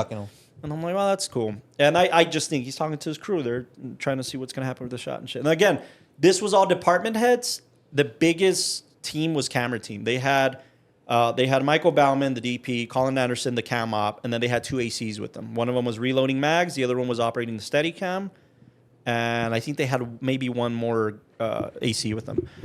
And Tommy Dangsel, who's the assistant chief lighting technician and best boy electric for one battle after another. So I didn't meet Tommy till later, but we're in this alleyway and Paul's hopping around and Paul comes to us and I'm like, oh shit. And I'm thinking he's probably gonna tell us, hey man, can you guys get out of the way or something, we're to that effect. And he says, what's going on, guys? Just casually wanting to talk, like, hey, what's going on? And I'm like, and they're starting to talk to him about El Paso and how he should keep shooting here, and he kind of started losing Paul, I think. So I kind of stepped in and I'm like, hey, Paul, so I know you're a cinephile, man, and what are you excited for this year? Like, this was the year Oppenheimer came out. It was the year the Killers was good. Well, Killers of the Flower Moon, but like there was other event films. Oh, that's right. Yeah. So Oppenheimer and all these. So I'm like, I know, Barbie. Oppenheimer and Barbie and all this stuff. I was like, but I know you're a big Marty fan. Like, Killers of the Flower Moon is coming out. Like, are you excited about this? Like, it was months away from the premiere, by the way, or from the release. And he's like, you love Marty? I was like, Marty's one of my heroes, man. Like, I love Marty. He's like, you're gonna love Killers of the Flower Moon. Hadn't come out yet. And I was like, oh, man, did you screen it at Cannes or where did you go to Venice? Or he's like, no, Marty showed me a print. We were in New York and he showed me a print and I thought it was terrific. And I'm like, God, man, you're killing me. Like, my friend showed me a print of Killers of the Flower Moon. Yeah. And I'm like, that's incredible, man. I was like, well, yeah, that's so cool. And then he's like, yeah, you're going to love it, man. It's got this. Later, I find out PTA was a ghostwriter. He was an uncredited writer of Killers of the Flower Moon. He failed to mention that. But that was incredible. And then we started talking about other things. And then I see the Arri 35 millimeter camera. It's right there on the cart next to us where we're talking. I say, Paul, I got to tell you, man, like, I'm so grateful that you're still shooting on film. Like, for us filmmakers, shooting on film is the holy grail. Like, we want to go shoot on film. I was like, and we just, haven't been able to yet. And he's like, yeah. I was like, so you're shooting this on 35? He's like, you know what? I don't know. I was like, have you ever shot anything on 70? And he's like, yeah, the Master. He's like, we shot the Master on 70. Yeah. And he said to me, we're thinking about shooting this thing on 70. We might shoot this thing on 70. Yeah. Became VistaVision. But he was thinking about shooting one battle after another on 70 millimeter. And I told him, I said, you know what, man? I tell my friends all the time, like, the most rewarding cinematic experience I've ever had was screening The Hateful Eight on 70 millimeter. He's like, they brought that out here to El Paso. I was like, no, man. Like, Quentin was doing a road show. I caught it in Dallas. Like, my then girlfriend, my wife now, like, at the time, we drove to Dallas, went to the 70 millimeter road show of The Hateful Eight with an intermission, a built-in intermission. And it was an event, man. It was incredible. And he says, wow, man. Yeah. He's like, isn't Dallas like a 10-hour drive? I was like, yeah. He's like, you guys just went for that? I was like, yeah, man. I mean, we love it. And, whenever we get a 35 millimeter print here, we'll go, like, we saw Dunkirk in 35. We saw Oppenheimer in 35. He's like, I guess where did you see that? I was like, Alamo. He's like, you guys have an Alamo here? I was like, yeah, we have two, man.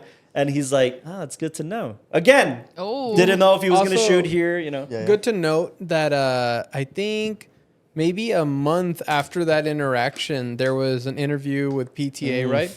And with Variety. I forgot about this. No, with IndieWire. With IndieWire. And he was talking about how big Barbenheimer was. Yeah. And also about how that was really healing the cinemas and bringing people back to theaters. And he said, they asked him, what's your opinion on Barbenheimer? He says, it's nature's way of healing cinema. But he also had a very interesting comment. What did he say? He said, this is healing cinemas and we need to bring back people to the theaters and and you can find this article on IndieWire. He said, I know film buffs that have driven from El Paso to Dallas to catch a 70 millimeter screen. And then afterwards, like, I think after he read it, he was like, there's no way he's talking about me. Like, there's got to be somebody else. And then we're all saying, like, dude, who else is he talking to that says, I casually went from El Paso? I was trying to be like, come on, man. And they're like, dude, what, come on? Like, you just have, genuinely, man, word for word. Like, yeah. I know film buffs who drive from El Paso to Dallas to catch a 70mm screening. So if this is true, and Tommy was like, you should have called him out. Why didn't he call you by name? And I was like, I don't know, man. I was like, but if this is true, PTA called me a film buff. And that's one of the highest honors you could get from a fellow cinephile. But turn on the computer and write an article. yeah, it's somebody told me you should print it and put it in the tower office. You guys should print it. Yeah, we thought about should. that. We should frame it too. That'll be fun. Yeah. Like 10 years later. I should. I mean, now that the Cards film's up. out, I mean, we've been trying to be super secretive about all this because there was a lot waiting. going on at the time. This was post strikes. There was a lot going on at the time that was just crazy, and a lot of people were On edge. and so we're trying to be super secretive about it and be respectful of Warner Brothers and Paul. And anyways, we keep having a conversation. I said, man, so what do you think about El Paso? And he's like, good, man. He's like, hey, they just took me over to those alligators. He says, what's the story on that? And I say, well, Juarez culture has a lot of circus culture in it, or had, and basically it was a form of entertainment at the time. There was actual alligators once upon a time in the 30s, and then they got rid of them, and then they kind of brought them back temporarily, and then there was a holding space. And, it was like your mom taking you to go see the alligators downtown. That's what it was, but it came from like circus culture. And he's like, the shit that our parents would let us do back in the day, huh? Back in the day was and he's like, I remember my dad. He's like, different my dad times. would be driving and he'd be smoking a cigarette and he'd be, he's driving a car and no seat belts, no nothing. And that's how my dad would drive me around. And I said, I'll put you one better, Paul. I said, my dad would do the same thing, but he was drinking and driving. open container Smoking and a cigarette, open container, and the window's open, and he was driving a manual transmission. Making and you he's do like, the shit. dude, the shit that our parents would let us do. And then he turns to us and he says to this other guy I'm with, he says, hey, didn't you guys say you had an event? The El Paso Film Festival kickoff. He's like, yeah, what time's that at? He's like, oh, it's a little later. He's like, all right, cool. And then again, we keep talking about El Paso and how he's really loving the city. And I was like, well, man, thank you for doing this, blah, blah, blah. And then he goes off to the next bubble or whatever. And then the person I'm with is like, hey, we probably shouldn't overstay our welcome. Maybe we should go back to the event. I was like, yeah, you're right.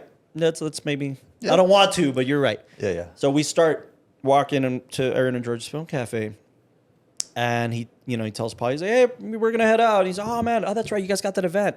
I say, yeah. He's like, well, hey, thanks for paying a visit. And then he turns to me, he shakes my hand, he says, you going to this thing? I was like, yeah, I'm going to, pop in. And he's like, what time's that thing over? I was like, I don't know, man. Like maybe a couple hours. Come back. We'll still be here. We're shooting through the night. Can you say that again? Hold on. Let me record this real quick. And I was like, are you sure? He's like, yeah, man, That's come so on back. Like, cool. we're going to be here. Like, we're going to be shooting all night. You pass his vibe check, and that's then really he good. said, Yeah. he said, that's an interesting, I've never heard it phrased that way before. Well, that's how it is. It's like, hey, you passed my vibe check. Like, we're cool. But if you're like, hey, you're kind of, ooh. I think if I hadn't cool. talked to him about cinema, I think if we hadn't connected, Then you would have just been some random fan. Some random fan. Yeah, exactly. And Like me. we were talking. No, so I was like, well, I appreciate that, man. Yeah, I'll make my way back. Thank you. And like your- Sarah, the producer, Sarah Murphy, she was there, and she was like, yeah, cool, And if Paul's cool with it, whatever, And she was, again, as a producer should be. She's very stern, but she was trying to keep things afloat. Absolutely. She was very nice. Don't get me wrong. But you have to. But that's kind of where it sat there. And then we start walking back to the film cafe, and I immediately text these two dudes, and I'm like, yo. I don't care what you're doing. We got invited back to set. Get like, your I asses just over get here. your fucking ass back here. And then Austin's like, fuck. He's like, I got this family thing. Fuck it. I'm on my way. And then I didn't learn this till later, but you were abandoned some friends. I was in hot water for a long time, and I still feel awful about it. You.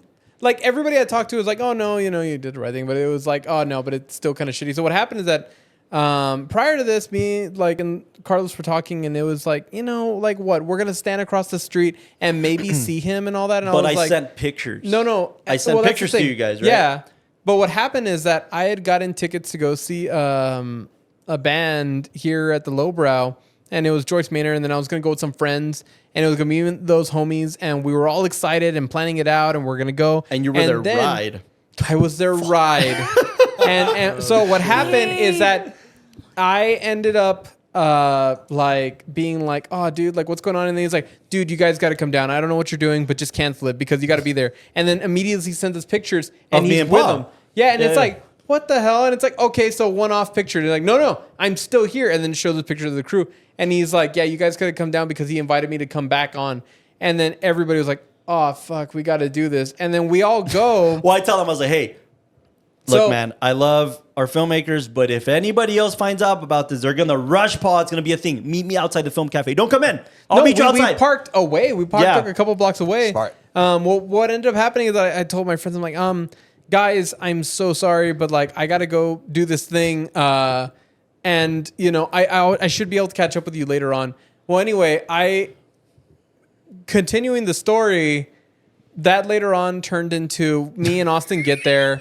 And then we're like, okay, dude, like, fine. Where Let's is this guy? entertain your bullshit. Yeah, like, you know. okay, you saw Bigfoot. Where is he? You know. Yeah. So we're looking around, and then we get to a corner, and then we see this crew. And Well, me I know and- where I'm going. I was there. but- Like, I'm no, but walking. me and Austin, or at least me, Yeah. kind of stopped. Like, dude, they're filming something. we allowed here? Like- yeah, we shouldn't be here. And then I think Sarah passed Sarah. you, and then you said, hey, are they still shooting? And it's like, oh, yeah, go ahead. Yeah, they're still there. Sarah and then, Murphy, the producer. She Yeah. was like, yeah. Go. Yeah, so then me and Austin like, oh, this is real. Oh, then I think you guys were like, who was that? They're like a PA. I was like, no, it's the producer of the movie. Yeah, we're like, They're oh, like, shit. So then oh, okay. we walk up, and then we're now surrounded by all these Yeah. people, and we're like, what the fuck's going on?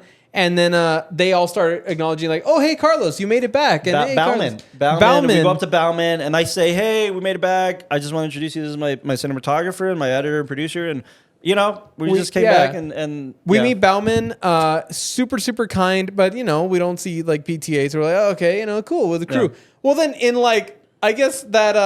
Well, Tommy. That's when we were introduced to Tommy, yes. too.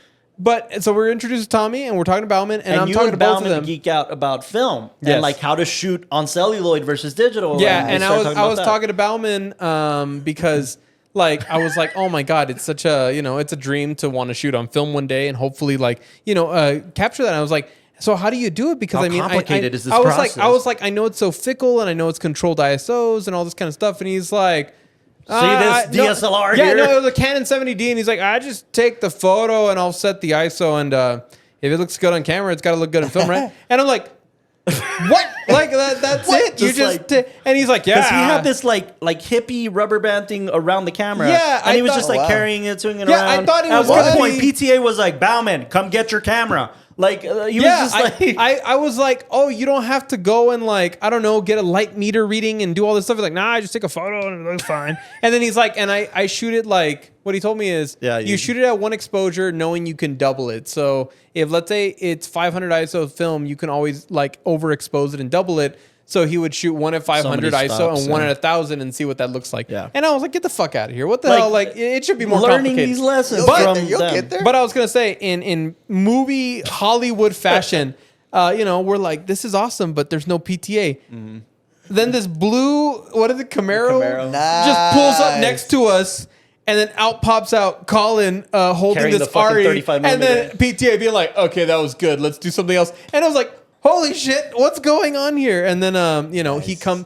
Then me and Austin are like star-studded, like, oh, this is insane. Mm. But then just to make it like, oh, this is real. He's like, oh, hey, Carlos, you came back, and then walk towards you. And it's like, hey, who are these guys? And then that's when we realized, like, Yeah. oh shit, we're And- meeting Yeah. the Paul Thomas Anderson. And the same thing, I told him, I was like, yeah, by the way, I didn't remember that he called me by name. These guys were like, dude, he called you by fucking name. And I'm like, oh, cool. And I told him, I was like, my cinematographers and my editor and my producer, and I would love for you guys to meet. And hope you don't mind. He's like, no, man, it's all good. I said, well, hey, like I said, Paul, flies on the wall, man. We're going to stick back here. He's like, look, no, here's actually, so we're going to go from this location to this location, and then we're going to go on this building, and we're going to do this. And then he's like giving us the whole rundown of his night. And he's like, just jump in one of the vans. It's fine. Just go in one of the vans. Just jump in, it's fine. Wow. And we're like, yeah, absolutely, man. Whatever you need. And again, we're just like, we're what is it? We're observing. We're just observing. We're just Flies on the wall. spectators at this Yeah. point, just like on the corner. And as soon as they finish this test shoot in the car, it's lunchtime. yeah, they They go break back to for home lunch. base. And we bumped into a couple locals. Bumped into Jacob Senna, who's kind of running locations, and we bump into a couple of the drivers and stuff like that. And yeah, so a couple locals. And we're like, all right, cool. Said hi to people. Nothing crazy, but we're off in this corner in this building, By the way, the building's right across the street. across the street from the film cafe. So while this whole event's going on and they're all getting ready about the I hate this whole story. Yeah. Oh, well, I'll tell your part right now when we get to the end. So again, we're all like, there's a cop. Dwayne the Cop Johnson is hanging out by the door, but he's just like on his phone texting. And I'm like, if anybody sees us in here If anybody walks by and sees PTA, they're gonna fucking rush him. It's all the filmmakers. No, and the worst part was we knew that we're recognizable. So Right. you, me, and Austin. We're smoking outside. Yeah, but then it was like, dude, we We need were to go smoking inside. outside, and I saw somebody walk out from the film cafe, and I told him, "We need to fucking go inside, dude. I'm not doing this. Like, we're not going because to if they come jeopardize this right whole now, yeah. operation." And it's not like for us or anything. It's like jeopardizing their time and their privacy. Their So we're test like, shoot. fuck it. Let's go inside, dude. Fuck it. Let's just throw away what we're smoking. And we go inside, and again, we're just off on the corner. I didn't tell Tommy this part of the story, but I guess I don't know if you want me to tell the whole. Oh no! So what the ends up happening is that like I'm freaking out because well, two reasons. One, I'm texting my friends, "Hey, sorry, I'm still running Right. late," and then they ended up hating me forever. Which we're working on, but I was freaking out because you're seeing the crew and everything, and lunch they're having their lunch. We're just kind of standing there, and then I'm like, dude, this is insane. Like this PTA and the fucking camera. And then, very much like when you're in high school, he's like, dude, we made it to the cool kids table. Like, shut the fuck up. Be cool. Be cool. Like, yeah. And then like as he's doing this, then PTA is like, oh, excuse me, I got to use the bathroom. So he like walks past We're me. like sitting or standing right in front of the bathroom. Yeah, so then he PTA like said, "Sorry guys, I gotta use the bathroom." So he like goes past us, and then we all like quiet up, and then I like turn to Carlos and Austin. I'm like, guys, if we go in the restroom and collect whatever he's pissing right now, we can make so much money. Gold, like gold. And then I'm like, dude, That is be so cool, creepy. bitch. Yeah. Stop. I remember that you texted me. and- It's like, and- babe, I messed up. And I was like, what happened? You told me the whole story. It's like, ditch him. I'm sorry. Yeah. Ditch him. And right at that point, we hear Tommy, who we already met, and we met, and then if you want to hear more about how we met him and stuff like that, go to the Tommy Angel episode. Yeah, the Angel episode. But we're talking, we're talking amongst us, and then from across the room, we hear, "Hey, Bauman, they're over here." And it's Tommy's voice, and Tommy tells Michael Bauman, the DP, like, "Hey, yeah," and then they rush us. We're like, fuck, what did we do, man? Did we touch something we weren't supposed to? What the fuck did we do? And then Tommy's like, yeah, Bauman, they're right here. We could just use them. And Bauman's like, yeah, I guess that's cool. And he's like, all right. And then Tommy tells us, how would you guys like to be able to tell people that you did a one-nighter or an all-nighter all-nighter on a PTA, on the PTA set? And then he's like, we're like, yeah, absolutely. What do you need? And then, since we were already talking to them, he's like, you're the lighting guy. You're the camera guy, right? You know camera, you know lighting. I'm going to have you set up this camera. follow and he me. tells, follow me. And then Bauman's like, yeah, this and that. And then they said something to the effect of like, yeah, dude, we're going to be shooting all night. You know how much? We got 30,000 feet of film. And then Bauman's like, we're not going to be shooting all night, dude. Like, we're just going to be shooting a little bit. But he drags me over, and then he says, "Here, so here's a 1200. Here's a Jenny. Just go out there, point it at this building." And then he says, "Cool, and give me your phone number. I'll call you." And then I'm there, being like, "I guess this is what we're doing." And then I'm like, I Yeah. see Sarah like trying to lug waters upstairs, and they're trying to carry Pelican cases. I'm like, all right, fuck it, I'm gonna get some Pelican cases. We're gonna go up on the roof. We go up on the roof of this building, and again, you pass by it, and it's like an office, like an architect office building, like owned by Bill, who also was instrumental in them doing this here. And we go up on the roof, and I'm like, and I'm right behind PTA in this line, and there are these narrow old hallways and like ladder chutes, and literally the ladder we climbed on was wood, made of wood, like old wood. Like I thought this thing was gonna fucking break. So I'm right behind PTA in the line to get up on the roof. He gets up on the roof, puts the Pelican cases he's carrying down. He was carrying fucking Pelican cases. I get up, and between me and PTA, we're helping people out of this fucking hole. But PTA stood there the whole time carrying Pelican cases, man, pulling people out, helping out. Like, and I learned a lot just from that, know? And then we're up there and we're setting up lights and we're doing all these things. And I'm helping Tommy and Bauman trying to set up some tube lights on these walls and kind of just there. And I guess I won't tell the Tommy part of it because you can hear that on Tommy's episode. Yeah, let's but check it on the next there one. was such great like moments between Tommy and Bauman and us and down there. And something I don't think we mentioned in the Tommy story, so I don't know if you want to fast forward to, is the ladder. Did we talk about that one? Mm-hmm. We did, but this is more reflective of Paul, I think. So I guess we could talk about it here too. But we're there and we're setting up lights, and he's constantly communicating with Delau to set up lights, and then he's like giving us little shout outs like Tower. Do it for Tower, Michael. Do it for Tower and shit like that. That's so cool. it was cool little things, and then we're setting up lights, and then I'm talking to Paul, and again, there's moments and breaks where they're reloading camera, they're setting up a light, and I'm kind of just next to Paul. And as the night progressed, there was a lot of those moments of just me and Paul. And I'd try to stay quiet and stay out of the way. But he would be like, I don't know, like this and that, or what do you know, or ask me questions. And I remember the first thing I told Paul was, I saw Adam, the late great Adam Sumner, running around playing the Bob character, playing Leo's character, in a Poncho. green poncho, right? It was like army green poncho over his head, and he's like walking around. You'll probably see it in the behind the scenes in the Blu-ray. He's like running around, and he's on this roof, and he's like hiding, and he's like, and then Sensei's character's right behind him in the karate outfit. He's in the dojo, he's like in the thing. And then a couple other, it was Florencia Martin, who's the production designer. She was playing one of the characters. And then, everybody, Sarah. The stunt coordinator was playing The Sensei. stunt coordinator was playing Sensei. Yeah. And we're there, and I'm there, and I see these people running around, and I see Flo doing this, and Michael Bauman doing that. And I tell Paul, I said, look, there was 8 people here. It was all the department heads. And I tell Paul, I said, I got to tell you, man, this is really encouraging because it reminds me of my crew. Nice. Like it's just crew. It's just, your friends are running around, and he's looking at his iPad and he stops. He's looking at some shots. He stops and he's like, hold on to that feeling, man. That's what it's all about, is making movies with your friends. And I'm like, yeah, man, that's cool. He's like, yeah. He's like, because once you get to set and you have 1,000 people asking you a million questions, that's where the shit starts. And I'm like, yeah, that's true. I was like, but 1,000 people helps make a good picture, doesn't it? He's like, yeah, dude, whatever. It's resources, but making movies with your friends, man, that's such a big deal. Like, hold on to that emotion. I'm like, oh, all right, cool. Thank you for that. And the whole night progresses, man, and we're shooting this shit, and we're talking about licorice pizza, and we're talking about other situations that Paul has done. And it's just an incredible night, and we're hopping from location to location. We finally get to the last building, which was the Crest building, I think.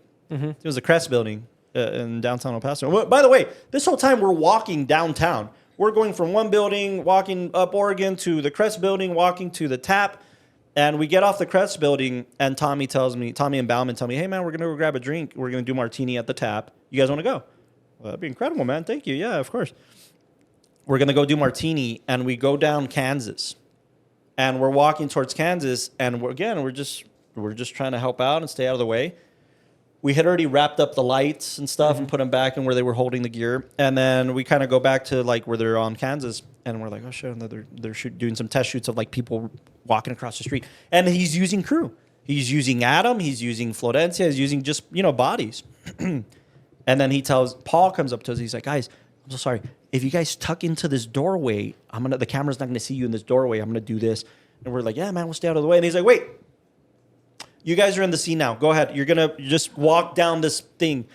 Okay, cool, man. So we're walking down basically being extras on the test shoots with Florencia and Sarah, the producer of the film and the production designer of the film, and PTA being like, yeah, you're going to be doing this. You're going to go. Meanwhile, Adam's running down like a on maniac. this hoodie. Is there a chance you guys might be on the behind the scenes? Oh, my God. Oh, yeah. What I do know is that the Licorice Pizza Blu-ray has the test shoots in the bonus features. Yeah, I don't know. My bad, but go, yeah. Maybe. I'm hoping. I don't want to get excited, man, because I thought about that a lot. But so we're walking down, and we're in there, and we finally get to the Tap. Literally walk from San Jacinto to the Tap and do these test shoots. And then we get to the Tap. He's like, all right, guys, that's a wrap for the day. We're gonna grab a drink, da da da. And he's like, give it up for the El Paso guys. Paul says, and we're like, oh, thank you. And we're like, thank you, man. This was really special for us, and we appreciate it. And so yeah, pop in for a drink. And I said, and Paul tells us, he's like, hey, well, so anyways, we're gonna see you guys when we come back, right? And we're like, oh, he's being nice. Nah, yeah, of course, man. Thank you for the invite. No, he's like, no, I'm serious. We'll see you guys when I get back. And we're like, absolutely, whatever you need. Like, we're here. And then Tommy tells him, I already got their number, Paul. Don't worry about it. We're good. I'll get in touch with them when we come back. And we go into the bar. And if you've been to the Tap, you got your booths, but you have your main bar. And the entire crew is sitting in the main bar. And Adam Sumner is having a fucking blast, man. When I tell you that he was the loudest person in the bar, shooting the shit, cracking jokes, and then he would you'd be passing, he'd grab us on the, and he's like, he was just being super friendly. He would come up to us, you guys were super cool, man. Thank you guys for helping. Didn't Paul ask for them to turn TCM on or something like that? Yeah. So again, we're shooting shit with Adam, and he's being super sweet for us. He's like, hey, thank you guys for coming, and we love El Paso, and the late great Adam Sumner, man. And you would have never known this guy was sick, dude. He had high energy, he was having a good time. He had a bit of a limp, but you didn't know. And sure enough, everybody just sits down, and it's like Bill, the owner of the buildings, and it's like Adam, Paul, me, Delao, and Austin at the end of the bar. So I'm sitting next to Paul at the bar, and we ordered drinks and cheers, and they put TCM on for Paul on the TV at the tap. So he's watching TCM. Everybody's having a good time drinking, and he's watching cinema at the bar. Hell yeah. You also would have never had thought that these would have been like the best of the best in their profession because they were all at the end of the day just like people, a big old and happy family type of thing. And I think that was incredible to see, and something that I took away is just as big as they got, as big as this film was, as big as everything was, they were just people making movies that they believed in and having a good time with good people. And that energy is amazing, you know? Incredible. And we thought to ourselves, hey, man, let's stick around for a drink or two, and then let's bounce. Let's not overstay our welcome. They've already been super cool. Let's not be those people. So we have a couple drinks, and Paul goes to the restroom, and when he comes back, I collect the piss. Yeah, he collects the piss.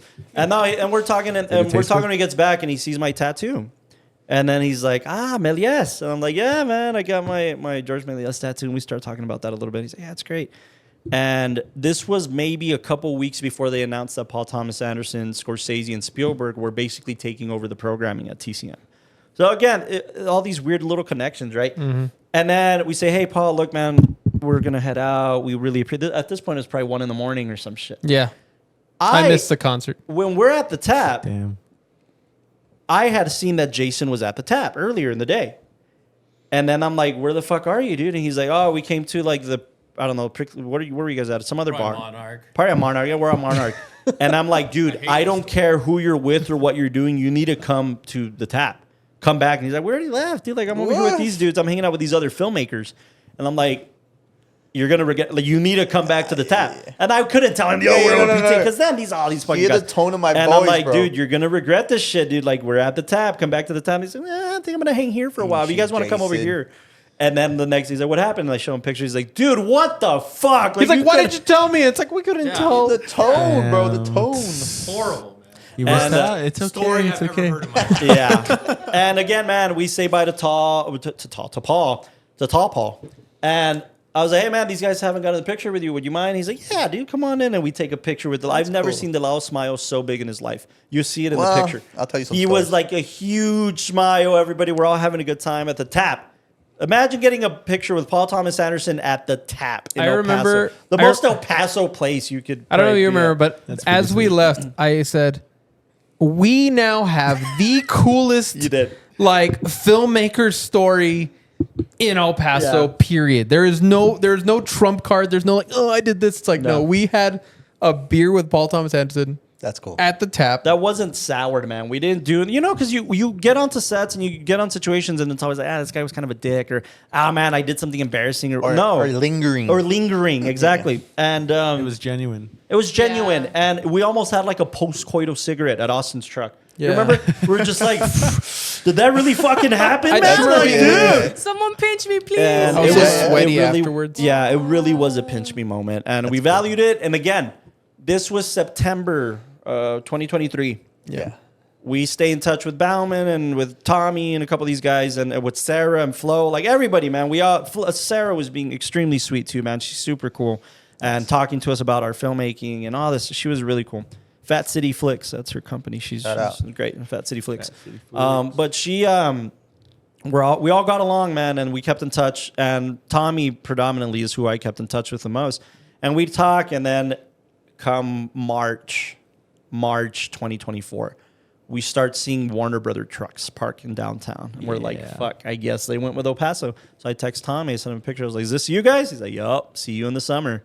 Oh, we're like, fuck, man, all right, it's real, guys, it's real. What was very scary, though, is like FitFam posted it, and people were like, oh, no. on it. I was Dude, like, oh, damn. Like, FitFam posted later on, I was with Jason. We're on this French-Canadian feature, Mechanics of the Borderland.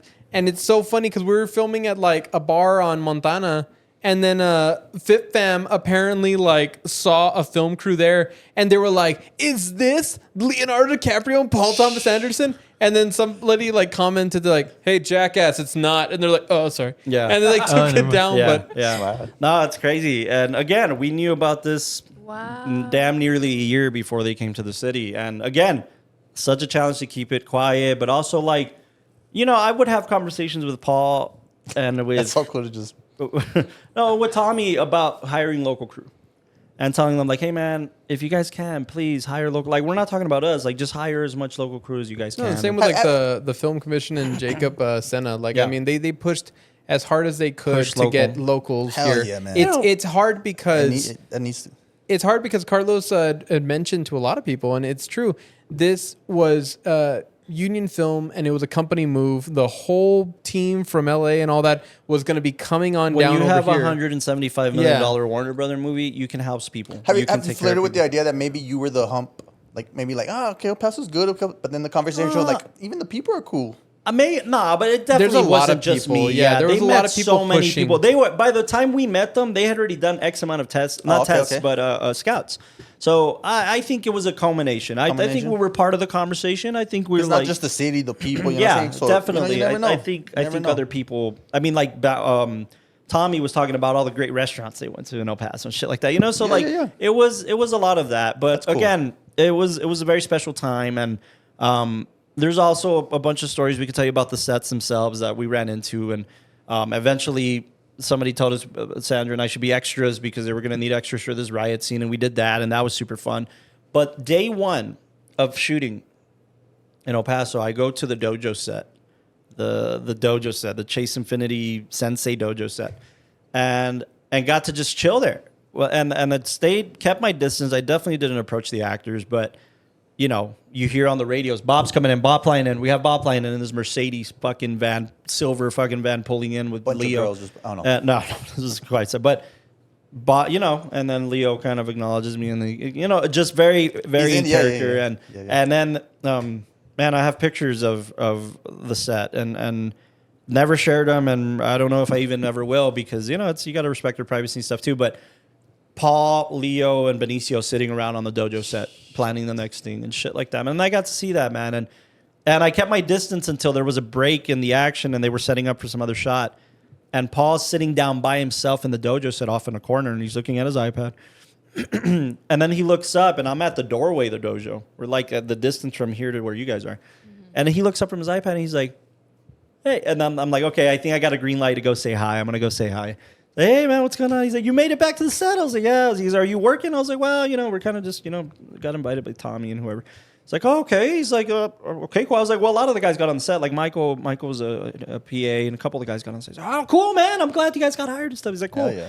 He's like, well, I was like, how you been? He looked fucking exhausted, man. He's tired. He's like, El Paso's the last leg, man. I was like, really? This is it? You guys wrap here? He's like, no, we got like 2 more days in LA after this, but El Paso's the stretch.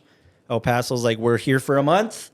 This is the stretch, and then we fly off and do 2 days in That's LA, and then understandable. we're done. He's like, so I'm beat, man. We did Humboldt and we did LA, we did Sacramento. He's like, I'm fucking beat, man. He's like, but it's been great, man. And we've been in El Paso, like, getting ready, and it's just been amazing to be back, man. I was like, oh, cool. I was like, well, hey, again, I don't want to get in your way. Good luck with everything, and I'll be around. He's like, yeah, man, no problem.